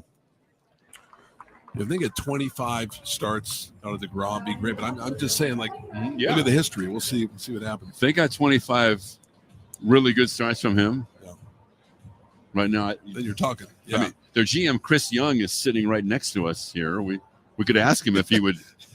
Chris, would you accept 25 starts? From deGrom this year. There he is. Quality starts, well, it's deGrom. They're going to be quality starts, right? Yeah, and I think the you suck. The quality start stat is a lousy stat. Lousy stat. So my definition of a quality start would be different from 6 innings and 3 runs. Yeah. That's not a quality start for Jacob deGrom to me, right? 6 innings and 3 runs. For deGrom, he got roughed up there, right? Right. See, Ken doesn't like the quality start 6 innings. I kind of agree with him. All right, I'll give you. Let's go to your boy deGrom. What year is this? Trying to get the last year he actually really pitched. 21, where he had 92 innings. So he comes out hell on wheels. What would be your quality start? I think for someone like him who you got to have a definition. I think 7 innings, 7 innings, 3 runs. Okay, so he'd have 2 quality starts to start the year. Then the entire month. So he goes an entire month with 1 quality start because he goes 6, 5, 3, 6. Then he goes another month, 6, 5, 5. I mean, it's like if you went quality start, he'd only have a couple a year. So I'm looking at it right now. deGrom, the year he had the 170 ERA. I mean, he has a lot of games where he went over 7 innings. Let's see, 1, 2, 3, 4, 5, 6, 7, 8, 9, 10, 11. He had a lot of quality starts when it comes to 7 innings. But this is the last year he was actually healthy and he was unbelievable. And that was what year? 2018. Oh my God. It's 5 years ago. We're in 2023. He was 30 then, right? Because he's 35 now. Yeah. So he was 30 years old then. It's really like if we go through his career. Sorry, 34. If we go through his career and compared him to the greats, if we up the quality start, he would not even be close. Oh no. You thought we want to compare him to Clemens and Nolan Ryan and Nolan Ryan lost more games than anyone in baseball and he still had quality starts. All contemporaries. You couldn't compare to Kershaw. No, Verlander. Scherzer, Garrett Cole. Future Hall of Famer. I talked to a future. No, you couldn't compare him to Garrett Cole. By the way, Garrett Cole hasn't lost a game yet this year.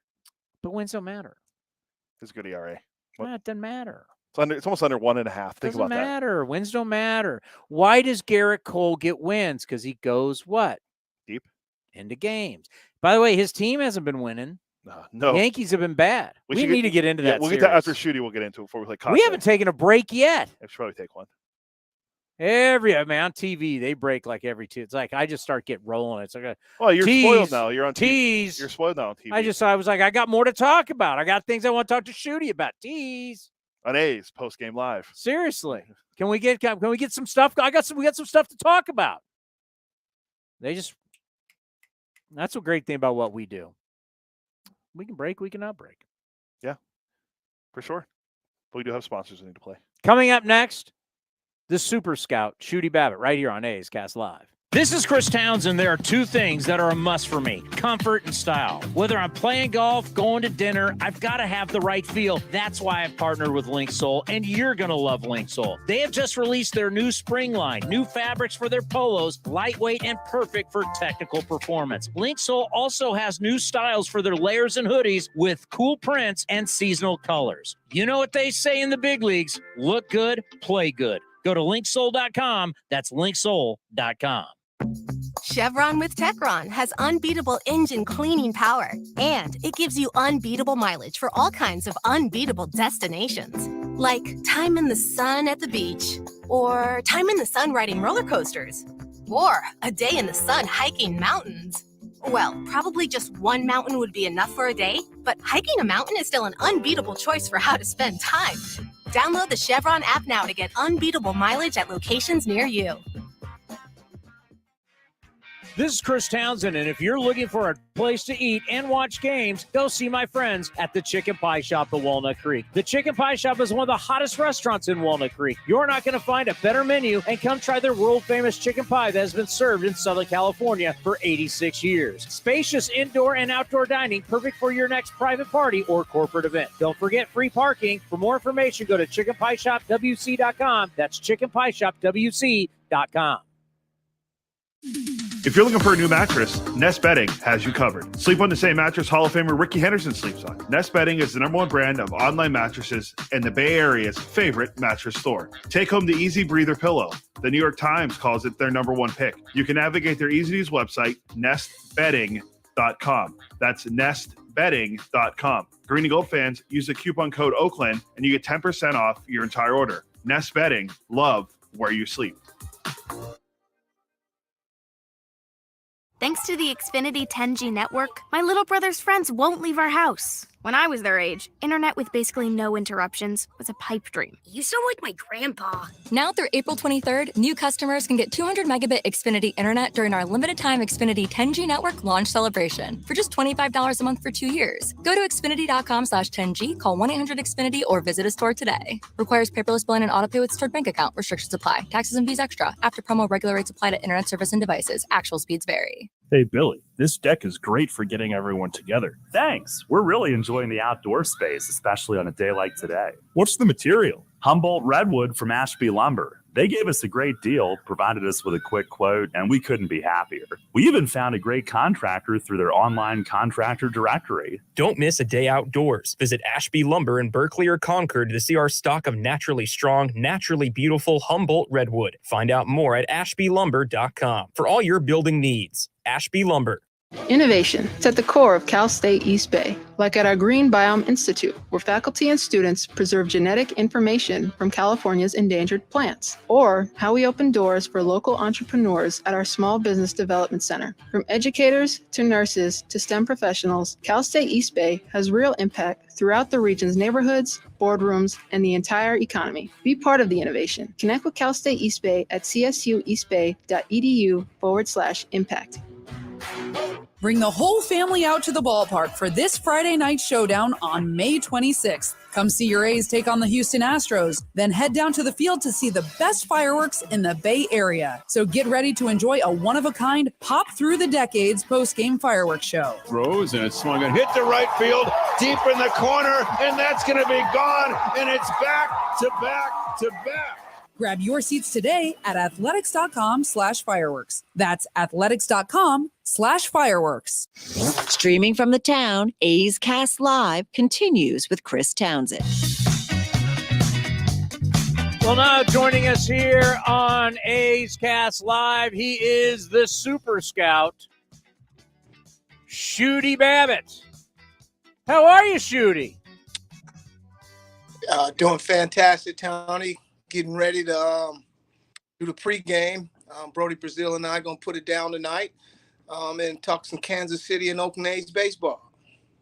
You know, I want to ask you, because we were just debating this and thinking about, and I know Ken Korak talked about it with Johnny D in spring training, when we talk about the quality start. Right now we give a quality start at 6 innings, 3 earned runs.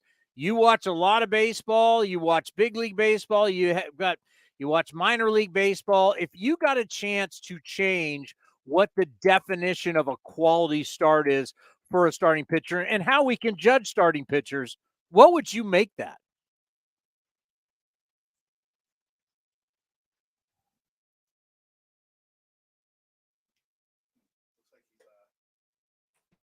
Looks like he's frozen. We're twisting the name, basically. There was a reason why that bench ball pressure off a bullpen. I mean, we're in a bullpen era right now, as we know. But anytime a starter can go that deep, last night we watched a young man pitch deep in the game at 78 pitches. At some time or another, 100 pitches became the benchmark because of things that have been analyzed and quantitated, that at that time, this is when injuries can happen, a pitcher's stuff goes south, or whatever the case may be. I know that's a bunch of data conglomerated together and to come up with that, but Tony, you know as well as I do, every individual is different. Every pitcher is different. Every person is different. Every day you're different than you were the day before. And if one thing was working yesterday, it may not be working today. So I guess because what's happening today, pitchers have a tough time getting to the 5th inning. It's amazing how many times I'm in the minor leagues watching games and just hoping that a young man can get through 5 innings just so that he can get an opportunity to get a W. I think wins and losses are something that you cannot look at anymore to pretty much determine or to evaluate a pitcher, because you've got to be around long enough to be able to show that as far as the win and loss and what it means. So I guess it's just because of the inventory and what they're able to give you.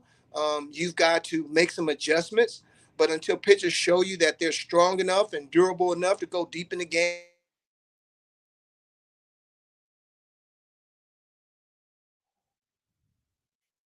we need to reconnect. Yeah, it's it's that Wi-Fi NBC. We know how the Wi-Fi is when we were there, so I'll text Shooty and tell him the connection was bad. Yeah, we know firsthand. Yeah, it really is. Man, and agents are not going to want to do this, but it's really like we need to start getting into, if this is the way it's going to go, we need to now usher in the era of positionless staffs. But agents aren't going to want to get rid of that, because that's how guys get paid. But yeah, it's like you have pitcher A you don't want going deep in games. So it's like it's who starts really doesn't matter anymore, because they're not going to give you any type of length. And it gets worse every single year.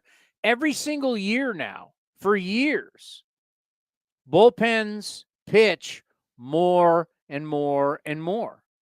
Let's see. Shooty, can you hear me? I'm back. I see you. Yeah, you were breaking up the whole I'm here time. to come find.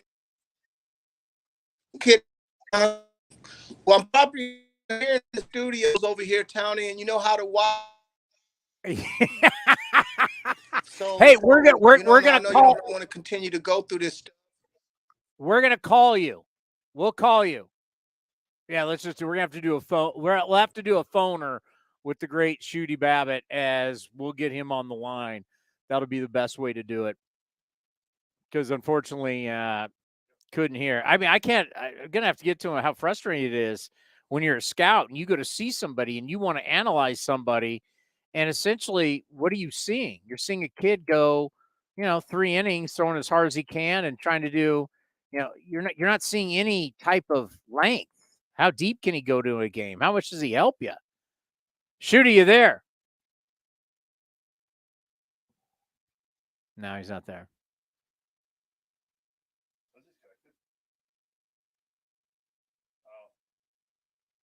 Is that on us? It's on us. Shooty, you there? I'm here. All right, now we got you. All right, here we go. Let's reset this thing. Okay, beautiful. How are you, my friend? I'm fantastic. I am doing outstanding.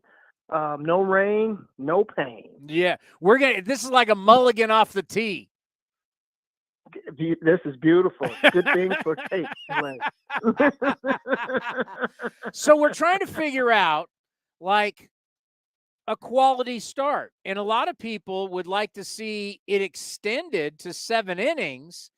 And a lot of people try and get on me about still talking about a pitcher's record. And I said, well, the only reason pitchers' records, you say they don't matter anymore, is because you don't allow them to pitch deep enough to actually factor in games anymore.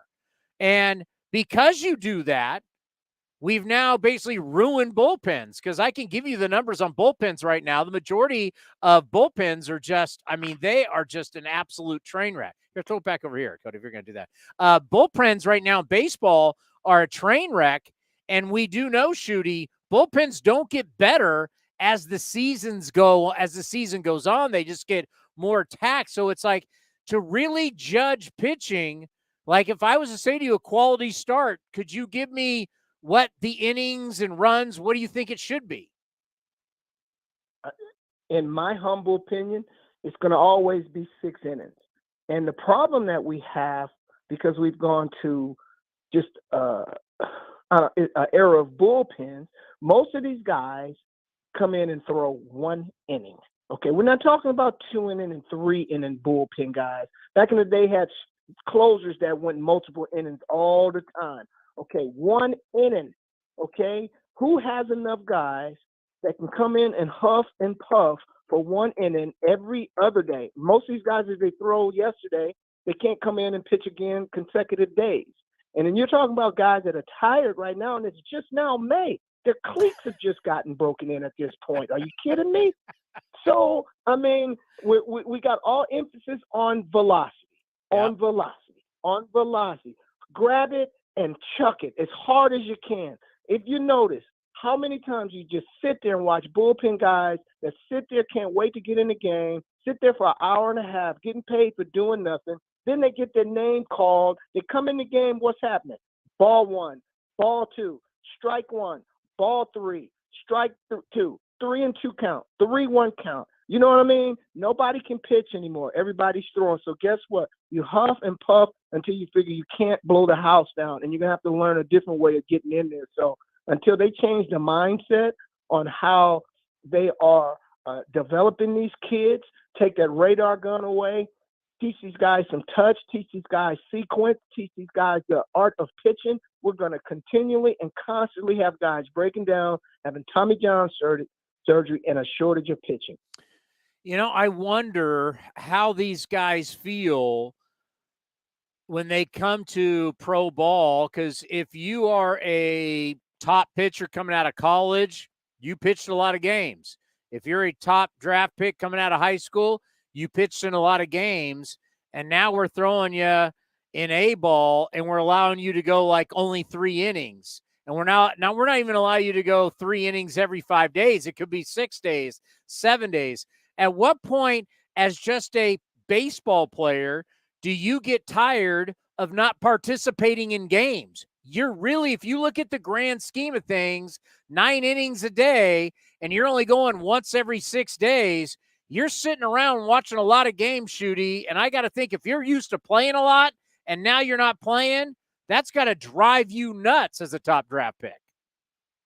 Oh, no question about it, Tony. And, you know, you look at, I got broke in as a scout with the Atlanta Braves starting in 1994. So I watched Leo Mazzoni and how he worked with, keep in mind, those were some great pitchers that he worked with, but development, he had his hands on. And one thing that they taught and what they did is they had a throwing program that those dudes threw every day. Okay, the days that they weren't pitching, they were throwing because they believed in building up arm strength. No one on that staff blew 95, 96. Tom Glavine, Maddox, who had 94, 95 in his bag, he just carved you up for 17 straight years. He got gold gloves because if he threw it where he wanted to, and if you made contact, he knew exactly where you were going to hit it. That's why he was always in position.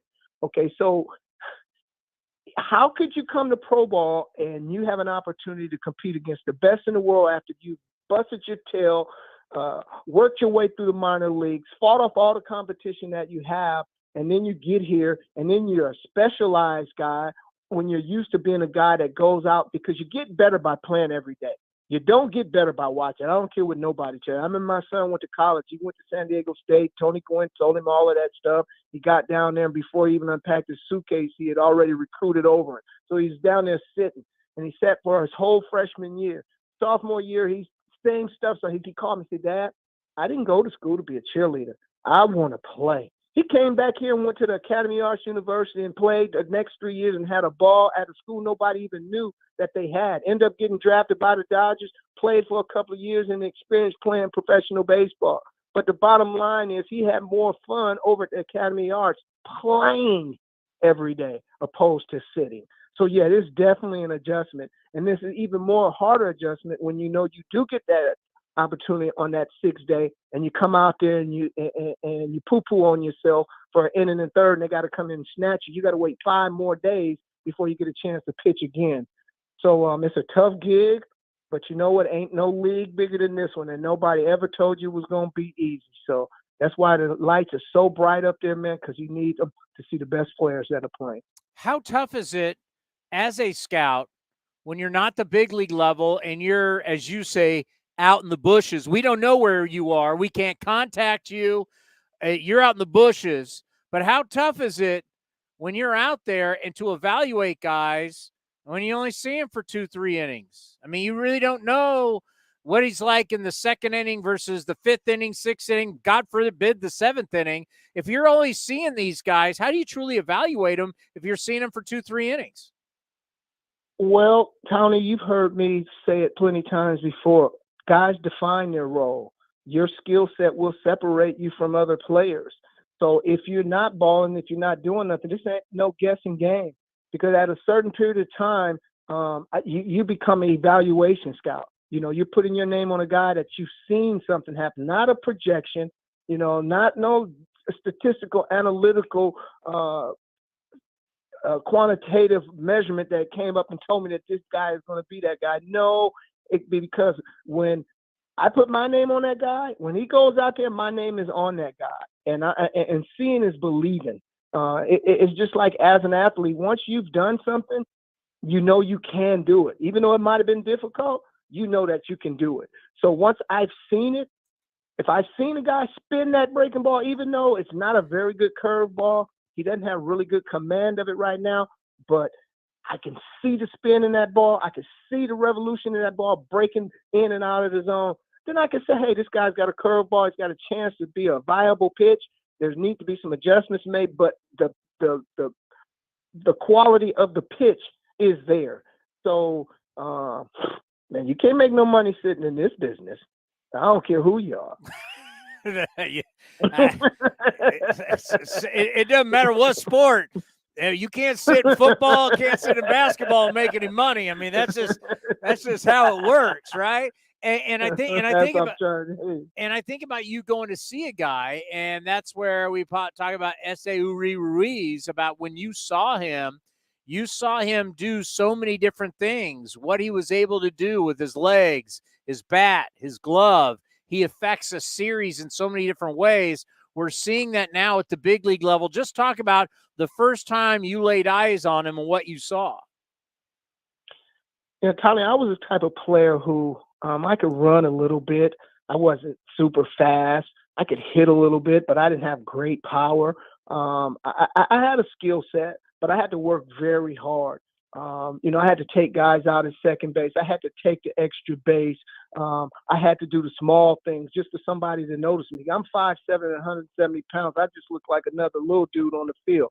But then, did you see that play that he made? Every time you turn around, you might be there watching some other guy, but man, what about that dude right there? And that's what happened with me with Ruiz. Now, he was a shortstop and a second baseman when I first saw him in the Padres organization, and it was so cluttered with talent over there that he did not have a chance to break in over there. The dude took his game out to center field, started playing out there. Every time you turn around, he was doing something with his legs. He's running off the field. He's running on the field. He's going first to third. Every time he gets on base, he don't care if the guy has a 1-1 to the plate and the catcher back there has a 60-yard. You're going to have to throw me out. And every time I liked him, and then he just made me love him with his play. He played like he had a sense of urgency that he was getting an opportunity and he was going to take advantage of it. Now, he may not get out of this year, okay, but the one thing about it is not going to be from a lack of effort. Now he's getting a chance to tone his game down a little bit. Once they make some adjustments, see the things that he's doing, it's going to be fun to watch, to see, part of being a scout, to see, can this guy make the adjustment that the league is making adjustments against him? And that's the great part of it. Anybody listening to this, whether you're a young player or you're watching this, or you're an adult who knows a young player, if you just listen to what Shooty said, where you said, Shooty, I'm watching him run on the field, I'm watching him run off the field, I'm watching him run around the bases. You're watching all of his movements. We think about, how many home runs does he hit? But as a scout, you're noticing how this guy, everywhere he goes, he runs. You're seeing the hustle. You're seeing the drive. You're seeing the want. People just think you scouts see guys rounding the bases, hitting home runs. You watch these guys when they're playing, when they're coming on the field, off the field, and you notice this kid's always hustling and always running, and that translates at any level. The biggest asset that we have for success is preparation. And when you watch players that you know that action is going to occur, what's going to dictate them having some success is instincts, the anticipation, and the preparedness that they have before that happens. So you see a guy, just because he's fast, if he's over there not taking good primary and good secondary lead, if he's not reading ball in dirt, if he's not looking to take first or third, first thing I'm going to do, he might be fast, but he doesn't have great instinct. He don't have a great feel for the game. He doesn't play with a sense of urgency. All of these things that lead up to, because let me tell you something, man, you know Tony better than anybody. You sit about 30 feet from him every day. These are the best players in the entire world. But at 3 o'clock, at 3:30, they're taking ground balls, they're taking tee work, they're taking short hops, they're doing drills, because understanding that the more you do something the right way, the better you become at it. And these guys don't take a day off. So somebody that's an amateur that hasn't done anything, haven't been anywhere, they have no time to be taking off. And I have no time as a scout to be watching somebody that don't have an idea where they're trying to go or what it takes to get there. I mention it all the time. We see him one time a year. Nobody, and I mean nobody, works harder before the game than the Tampa Bay Rays. Like, if you look at what the Red Sox do, their competition, you look at what the Red Sox do, you look at what the Yankees do, they kind of take ground balls. It's kind of like whatever, it's batting practice.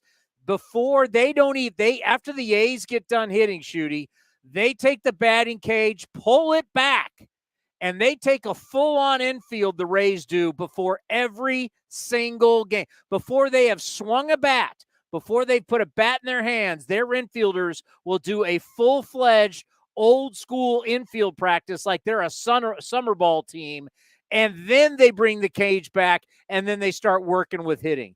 The fundamentals for the Rays and what they do and how they prepare every single day. You've wondered all these years, well, how do they play with these teams like the Yankees and like the Red Sox who spend so much money? Because they're fundamentally better. They're the one team I can guarantee you're not going to outwork them. And that's matriculated all throughout their system. That's why those young players, when they come there, you see guys performing and you never even heard their names before. And like, who is this guy? Who is this guy? They trade one big guy and here comes another guy. And that's how it used to be. You know, your farm system was so strong that when one guy at the big league level either outperformed his contract or he's not performing at all, there was somebody that was ready to come up and plug into that position. Not to come up to the big leagues and learn how to play, not come up to the big leagues and understand the game. No, you've been prepared through development, knowing how it's done at the big league level, because we're going to prepare the same way here. But because of the way things are right now, and it's not a whole lot of inventory, and some teams are in situations where they just got to put the best players that they have in there, that's the way it goes. But it's 30 teams every year that have the same goal, and there's only one team that can win it all. Other than that, if you're not that one team, everybody else didn't have a great year. You came up short. So that's how difficult this is, and that's how cruel the game is. But it's a wonderful game. It's not fair, but it's not supposed to be. It's an honor and a privilege to get the opportunity to put that uniform on. And it's going to be some good days. It's going to be more bad days than it is good days. You know, 3 out of 10, you're a Hall of Famer. 2 out of 10, you like me talking to you on the phone about the game. You know, one more hit. Yeah, but you know what, man? If you got a couple more hits, you wouldn't be styling, profiling every night on TV. I'm just telling it like it is, bro.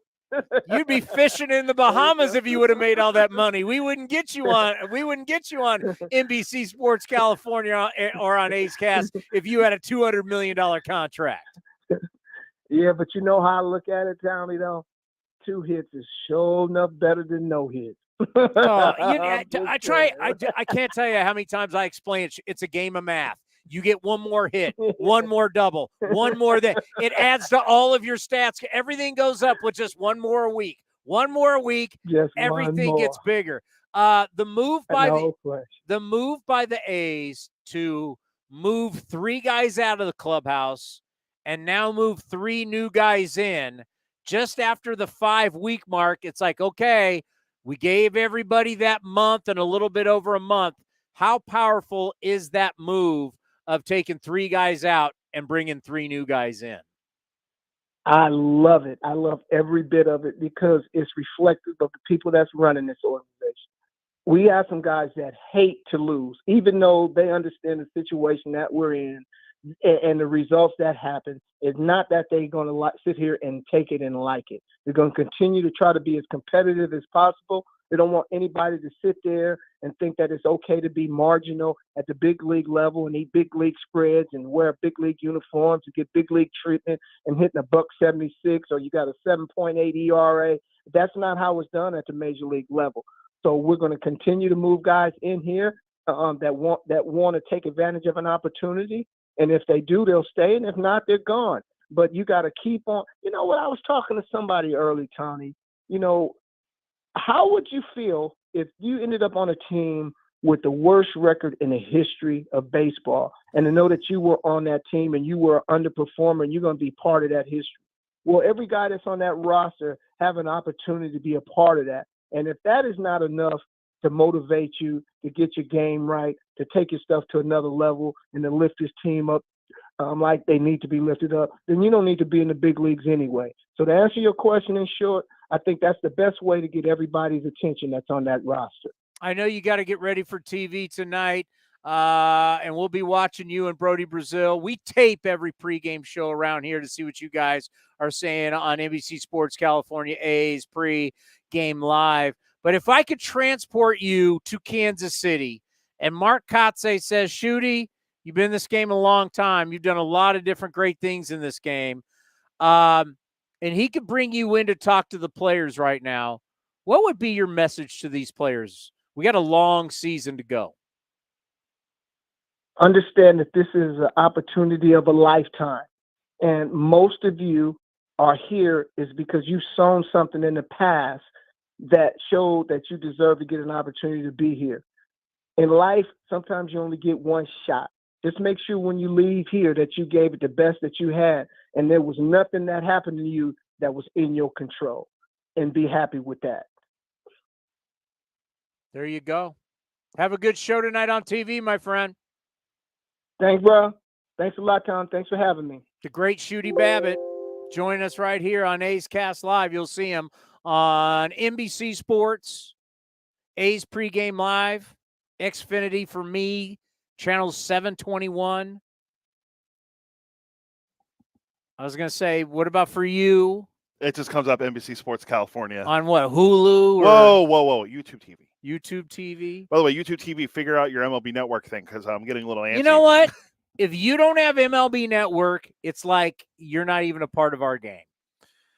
Because they do, but the nice thing is MLB Now tweets out all the stuff I'm that they talk telling you about. right now, a buddy of mine asked me, he goes, I haven't been noticing they don't even do baseball highlights on SportsCenter anymore. I go, nope. Do they even talk baseball on ESPN? Baseball, they have basically, and I'm sure it's probably the data has shown them that baseball fans have now just gone to MLB Network. Like, the coverage is so superior that I am not even, if I want baseball, it's really getting out. Football's such a monster that this is not going to change anytime soon. But a lot of NFL fans, I guarantee the data has shown they've left ESPN for NFL Network. Like, I guess, I worked in the NFL, so all my NFL stuff, I went to NFL Network. I didn't, after games, when I was on the plane and I was watching stuff, I didn't go to ESPN. Like, I think ESPN probably, because NBA Network is a joke and has never caught on, still the NBA is going to be dominant on ESPN. But I mean, if I'm watching NFL, all my NFL stuff, I go to NFL Network. All my baseball stuff, I'm MLB Network. I only go to ESPN now for games. When they have games that I want to see, I will watch ESPN. I don't watch SportsCenter anymore. I couldn't tell you last time I watched SportsCenter. Like, I will, if it's after certain events, like let's say the national title game or the Final Four or stuff like that. Like even golf. After all of the major, just not major, but major events, golf's got the best coverage on the Golf Channel. Like, these sports have figured it out. How do I get my hardcore people? And that's really affected ESPN. We don't even know, because there is going to be a time where we talk about local cable, but how about ESPN, who has all the contracts, right? The contracts, they've been rumors and stuff about at some point, Sunday Night Baseball is going to be up for grabs. Like football, we've seen the rights be up for grabs. It's like people don't go to ESPN. Disney's hemorrhaging. You're Disney paid all that money for the Mandalorian, baby, and Disney, and for Star Wars. That sports-wise, they just laid off, 7,000 people for ESPN? Yeah, it was a lot. So ESPN radio got hatcheted, TV gets that, because who's watching sports? I mean, I don't even go to sport. Like I said, 724 on Xfinity. Like, I wouldn't even go to ESPN2. What would you go to ESPN2 for? ESPN News. Like, not a football game. Like, it's really college football. Yeah. College football. ESPN's got a boatload of college. It's smart by them. They've got a boatload of college football. Starting Big Ten games Big Ten games start at 9 a.m. on Saturday mornings.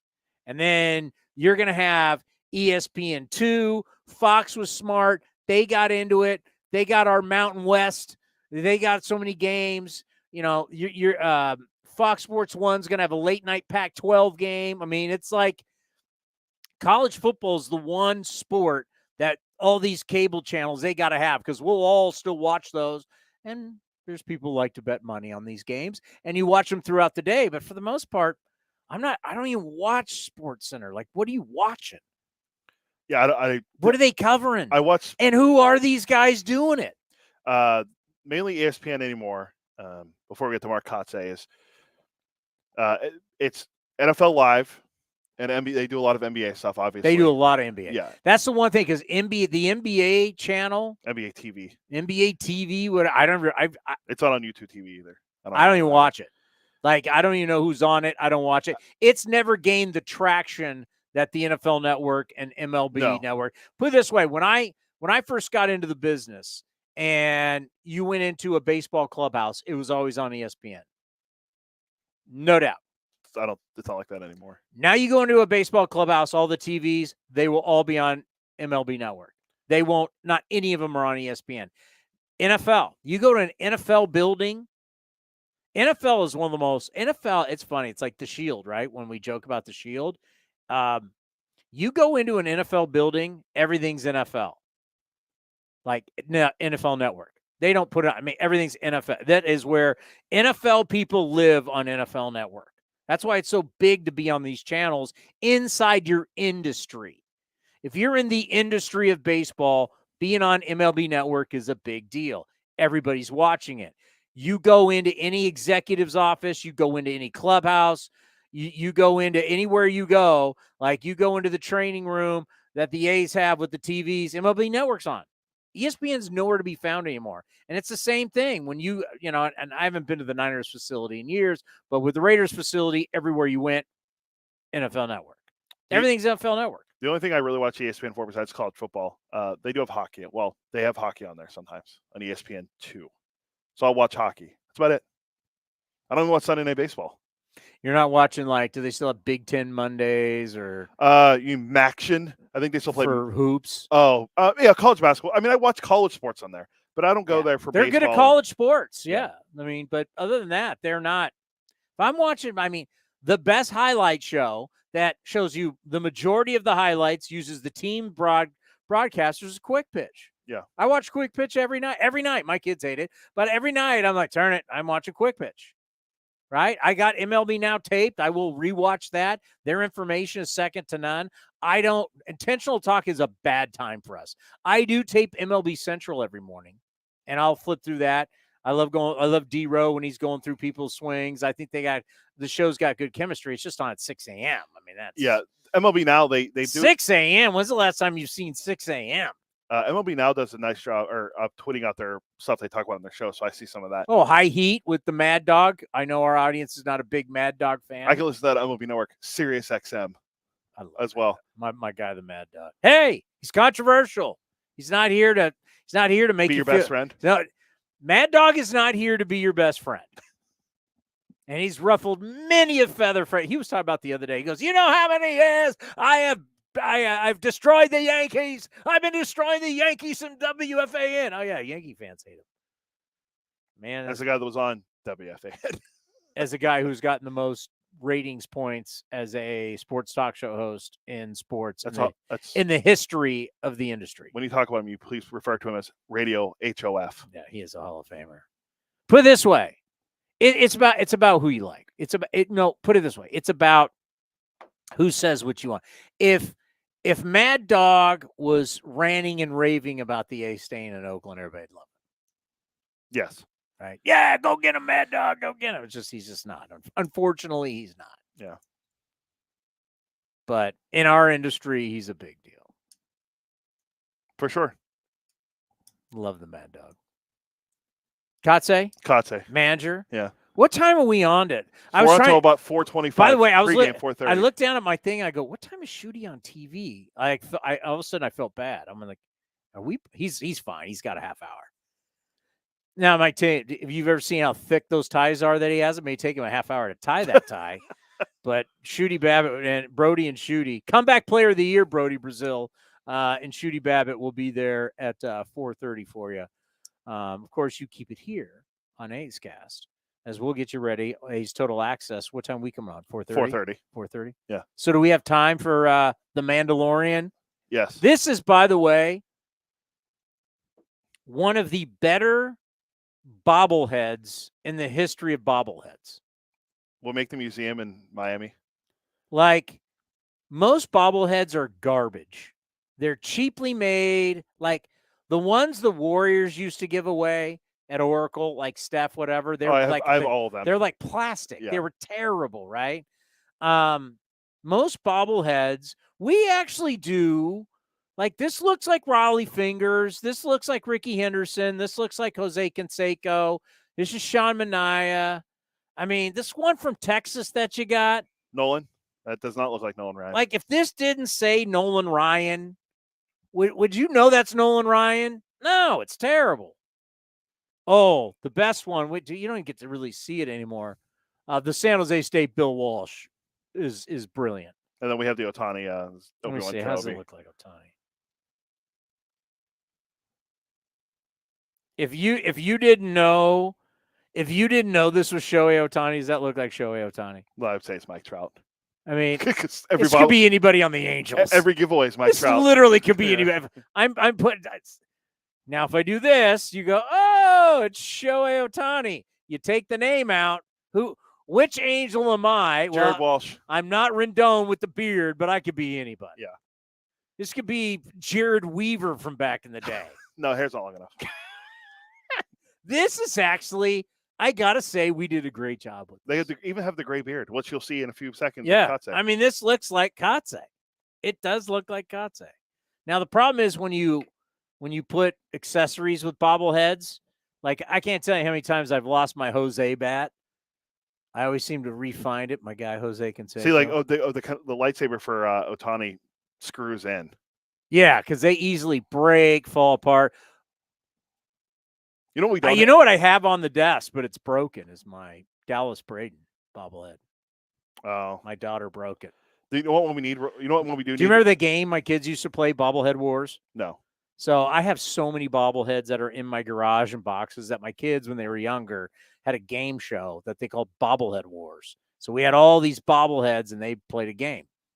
Interesting. And that's how some of them were broken. Dallas Braden's hand from the Dallas Braden Perfect Game is broken, and I don't know where the glove is. You know what we do need? And used to have it when we worked at 95.7. We need the Mike Gallego windmill for the arm. Oh, we need to put that I got on the that desk. somewhere. I got the Bob Melvin one too. I think Bob's down there. Bob's down there. Can we put Bob back up? Or is that too soon? No, it's I mean, we got Manaea. We got to find a spot for him. Got Manaea back up. He's a giant now.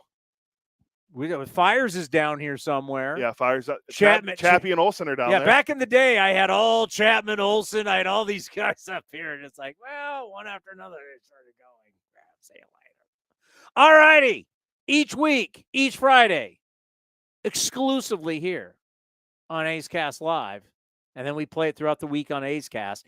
And I don't even know why I'm promoting it, because you will hear it now. But if you want to hear it again on terrestrial radio, we will play this on Sunday on the A's pregame show that's called A's Total Access. Here is the manager of your Oakland Athletics, Mark Kotsay.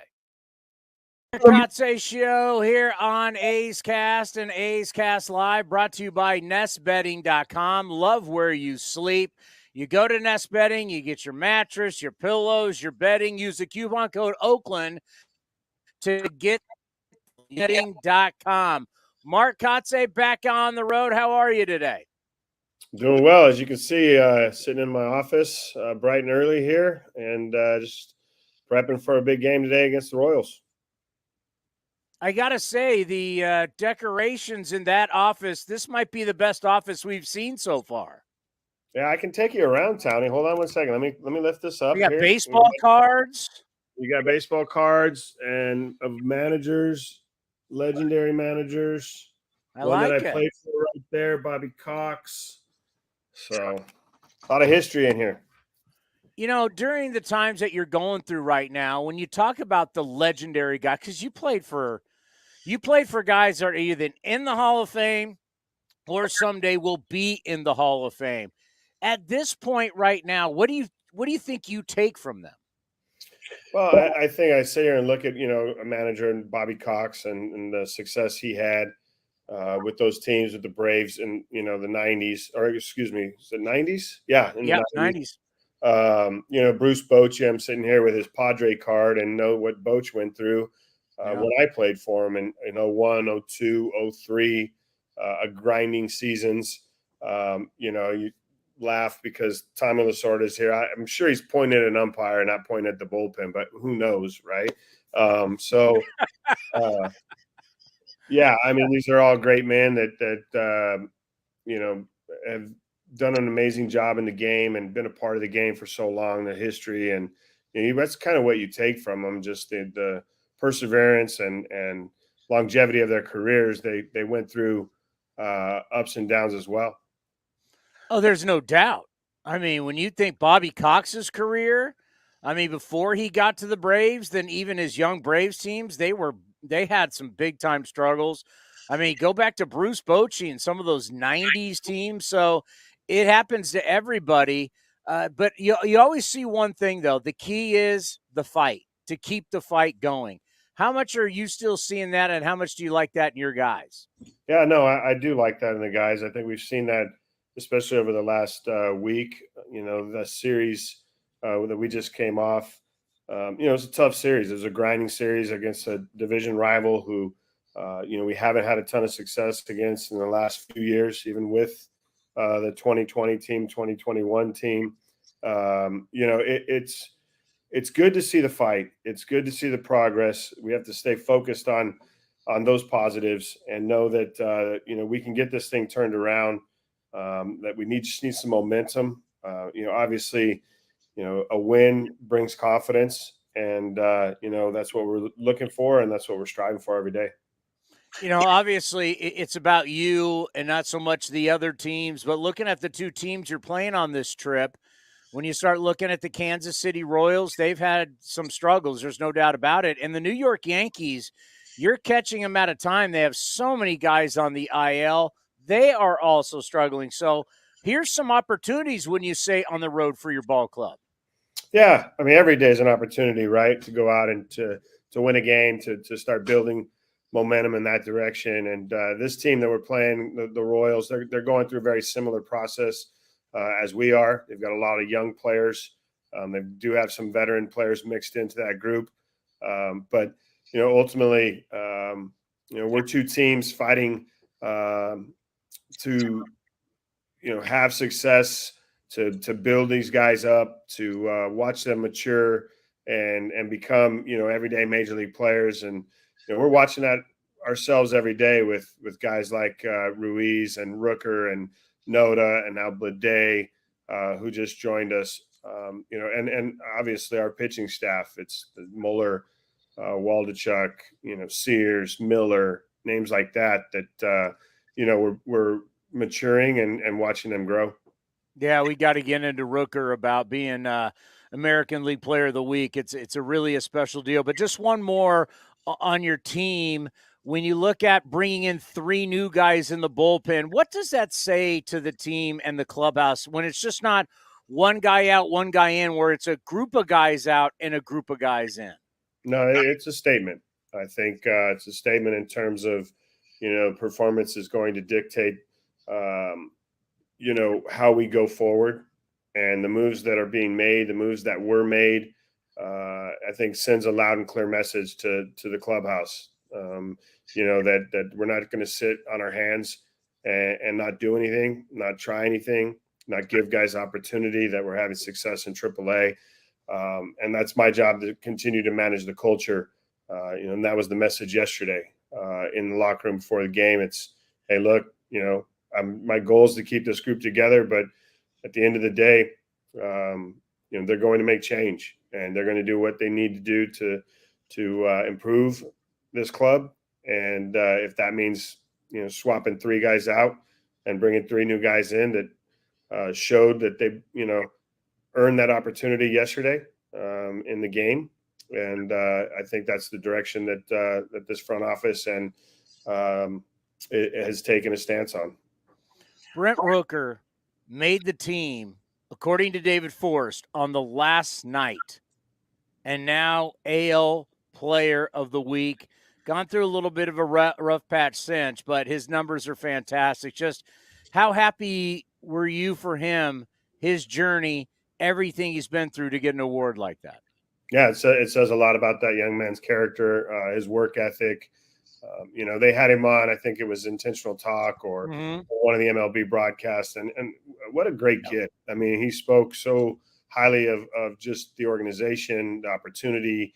He spoke highly of the teams that he had come from, the situation that he was put in this offseason with moving to different teams and not knowing where he was going to get the chance to land. But landing here and having the right frame of mind when he came to camp, that whatever team it was that he was going to go to camp with, he wanted to, make the team out of camp, and he accomplished that goal. And out of the gates, didn't get the opportunity to start, but when he did, he captured that moment. And like I talked to a lot of young players, like that opportunity might be one at bat, it might be one game, and he had a big impact in the first game, and he hasn't been out of the lineup since. And it says a lot about you too, the fact that you go, hey, you keep hitting, you're hitting third. Like, you haven't moved that. That shows everybody, like, you produce, you will play, and you will play every day. Yeah, and he alluded to a little bit of that too, the confidence it gives him to be in that lineup every day. These guys, it's tough. It is tough. It's challenging when you get one at bat or one game to play and you don't have success, you're out of the lineup the next day and you sit around, right? So for him, he sees the moment like we talked about, and he's going to sit in that 3-hole. He's still continuing to take good at bats. I know the series against Seattle was a bit challenging. They exposed a little bit of his hole at the plate, but he grinded some at bats out yesterday, managed to get a hit and a walk, I think, and get on base. And so that shows that maturation process as well in terms of making the adjustment. The league's always going to make adjustments to you. Now you got to make adjustments back to them. Well, speaking of adjustments, a guy that can win games a lot of different ways. I mean, it can be his feet, it can be his glove, it can be his bat. Ruiz is really showing us how he can affect an entire series, not only a game, but a series. I think you're just scratching the surface with this young kid. What are you seeing with your center fielder? No, I think you described it very well. And he's dynamic in multiple areas. The success he's had with hitting with runners in scoring position this year stands out. The ease that he has to steal a base, the confidence he has in that. And then yesterday he hit a ball in the right center that, got to the wall, but I mean, he was literally could have stood up on third base. I think he might've caught Nick Allen if they were off to the races. So it's fun to watch. He's really, we talk about it. We've talked about it on the show. He's come as advertised, and he's living up to that expectation level right now. It is amazing to me. I mean, I know how long you played center field. It just seems, first rule of outfield is you can't allow the ball to get behind you. Everything's got to be in front of you. And it has amazed me, like even, with that triple you're talking about. I mean, as soon as Kelenic lays out and he's not even close and the ball gets behind him, I'm thinking inside the park home run. I mean, can you remember the last time you've seen so many times that center fielders have made poor judgments, not kept the ball in front of them, dive for balls where they weren't even close, and the ball's going to the wall, and everybody's running? I think just, we could dive really deep into this one, Townie, but experience, right? Kelenic's young player, trying to make an impact in the game, aggressive mentality, mindset. And, we had that play earlier this year with Ruiz coming in hard on a knuckleball line drive, dove, nowhere near it, goes to the wall. So I think we're seeing more youth in the outfield, less experience, and I think that's kind of a combination for those type of plays that have happened. Let's end on this. You got a barbecue spot in Kansas City? Or does it come to the ballpark to you, or is there a spot you got to go to? No, there's a spot in the plaza. You put me on the spot, so obviously I can't get the name, to you. But they do bring barbecue spread in, which will be on Sunday, and the burnt ends and the rib chicken, and so yes, it's a great place to be. Yeah, my favorite, Kansas City Joe's, Jack Stacks, Gates. It's like no matter where you go in Kansas City, you're not going to lose. It is such a great city and a fun time. Well, have a good road trip against the Royals and the Yankees, and we'll talk to you next week. Sounds good, Tony. Thanks, bud. That's the Mark Kotsay Show, brought to you by NestBetting.com. Your mattress, your pillows, your bedding, you name it. You use the coupon code to get the special. You go to NestBetting.com. And that was Mark Kotsay earlier today with Chris Townsend. Surprising Kotsay doesn't have a barbecue spot on top of his head, as someone hasn't been to Kansas City yet. Hopefully I'll get there soon and find barbecue. But it was a good conversation to have with Kotsay. And I saw Vince Cotroneo made it to the Negro Leagues Museum in the Hall of Fame, which is great. I'm glad he was able to catch up with Bob Kendrick. So that was cool to see that. I've always wanted to go to Kansas City. It's at the World War I museum that's there, I think, right? Is it World War I? Or World War II museum? Which one's there? Which museum? World War I. Okay. By the way, we have fixed the drama that Johnny D has put us in. We have survived it. All right. Good. We are connected. Okay. We will have pregame today. All right, good, because I started asking people that work in the Coliseum also. Thank God once again for one of the greatest A's employees of all time, the great Pam Pitts. Oh, she did it for us? All right. Pam Pitts was able to help Robert, and we averted danger. What are you talking about? I haven't even been to Kansas City. I know what I was saying. I've never been there. Who went to who did what? Vince was at the he went and saw Bob Kendrick, our good friend, at the Negro Leagues. Negro League Museum's awesome. And right next door is the Jazz Museum. And then the Museum of Museums, it's a top 10 museum in our country, is the World War I Museum in Kansas City. It's incredible. I was texting Pam Pitts to tell her thank you. Tell her we're shouting her out right now. I called the great Justin Marshall in the control room. He goes, "Sorry, dude, I'm actually in Kansas City." His brother works for the Royals. Nobody works in our organization. It's unbelievable. Trying to call people like, "Hey, you there? You there?" Hey, you better turn that down. We're almost done anyway. No, we are. What time are we out of here? We got like 2 minutes. Oh, that's right. We're on at 4:30. We didn't even get a chance to talk about the Rays and Yankees Quickly. rivalry. Go to the Rays. It's rivalry week, by the way, folks. If you don't know, Blue Jays and Pirates, one of the great rivalries. They're calling it rivalry. Marlins, Cubs. Been waiting for that for years. Red Sox, Phillies. That is Battle of Kyle Schwarber. The Schwarber series. That's a battle of where are we going to run the government? It's going to be Philly. Is it going to be Massachusetts? Apparently, ends up in D.C. Apparently, Yoshida is a huge Bryce Harper fan. If you're telling me you're not fired up for Rockies Mets, there's going to be blood. Whenever you hear Rockies Mets, there's going to be blood. I think Todd Zeal. Twins, Guardians. Okay, maybe. I got to tape this. Orioles, Braves. It's rivalry week. Rangers, Angels. Oh, yeah, because Anaheim and Arlington hate each other. The rematch of the 1968 World Series, Tigers and Cardinals, that's 10-22 against 13-7. But 17. 17. Yeah. Quickly, Yankees actually took it to the Rays last year. They won 11 of 19. But think about this. We talked about it's a game of math. The Rays have piled up so many wins, 26. They're 26-6. If they play 500 ball for the rest of the year, they still win 91 games. You're in. And they were talking about how last year the Yankees were a good example of salting away a playoff spot.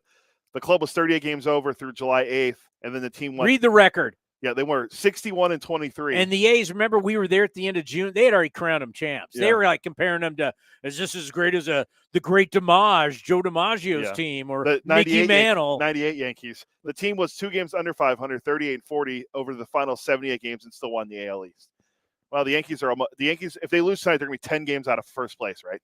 By the way, score first. Have you seen what the record is now? I know the Rays are 21-0, right? Is it 21-0? Rays are 21-0 when scoring first. It's the longest streak to begin a season since I don't know. 1900. And because they weren't keeping really all those stats before 1900. Pam Pitts responded. She said, when you've been here as long as I have, you have plenty of keys. She knows where the bodies are buried. Well, that's it. Hey, if I'm going down and if the ship's going down, I'm going down with Pam Pitts. Pam Pitts. We're going down. Just said Pips. Pam Pitts, I'll go to the bottom of the ocean. Pam and I forever, the bottom of the ocean. Well, all right. Well, I love her. That's the end for today. Johnny D, sorry about that, bro. He just told me that him, Glenn, and Dallas and Vince all went and saw Bob. Well, Kendrick. if you would have turned off the Conrex and then win, things would have been a little better for us. I'm telling you, dealing with these AAA guys is really hard to deal with. Can I just be honest? Can you imagine imagine dealing with Alex Jensen? That's low A. Oh, God. If I had to do what a Midland, diva. What a diva. Lansing, the lug nuts. We got to deal with the lug nuts. Do they even have technology in Lansing and Stockton? Well, they still doing it over the phone? Alex calls it through a tin can. Remember the strings and the cans? Yeah. It's 2-2 here in the ninth inning. What do we got? I'm lost. What do we got? We got A's baseball. We're out of time.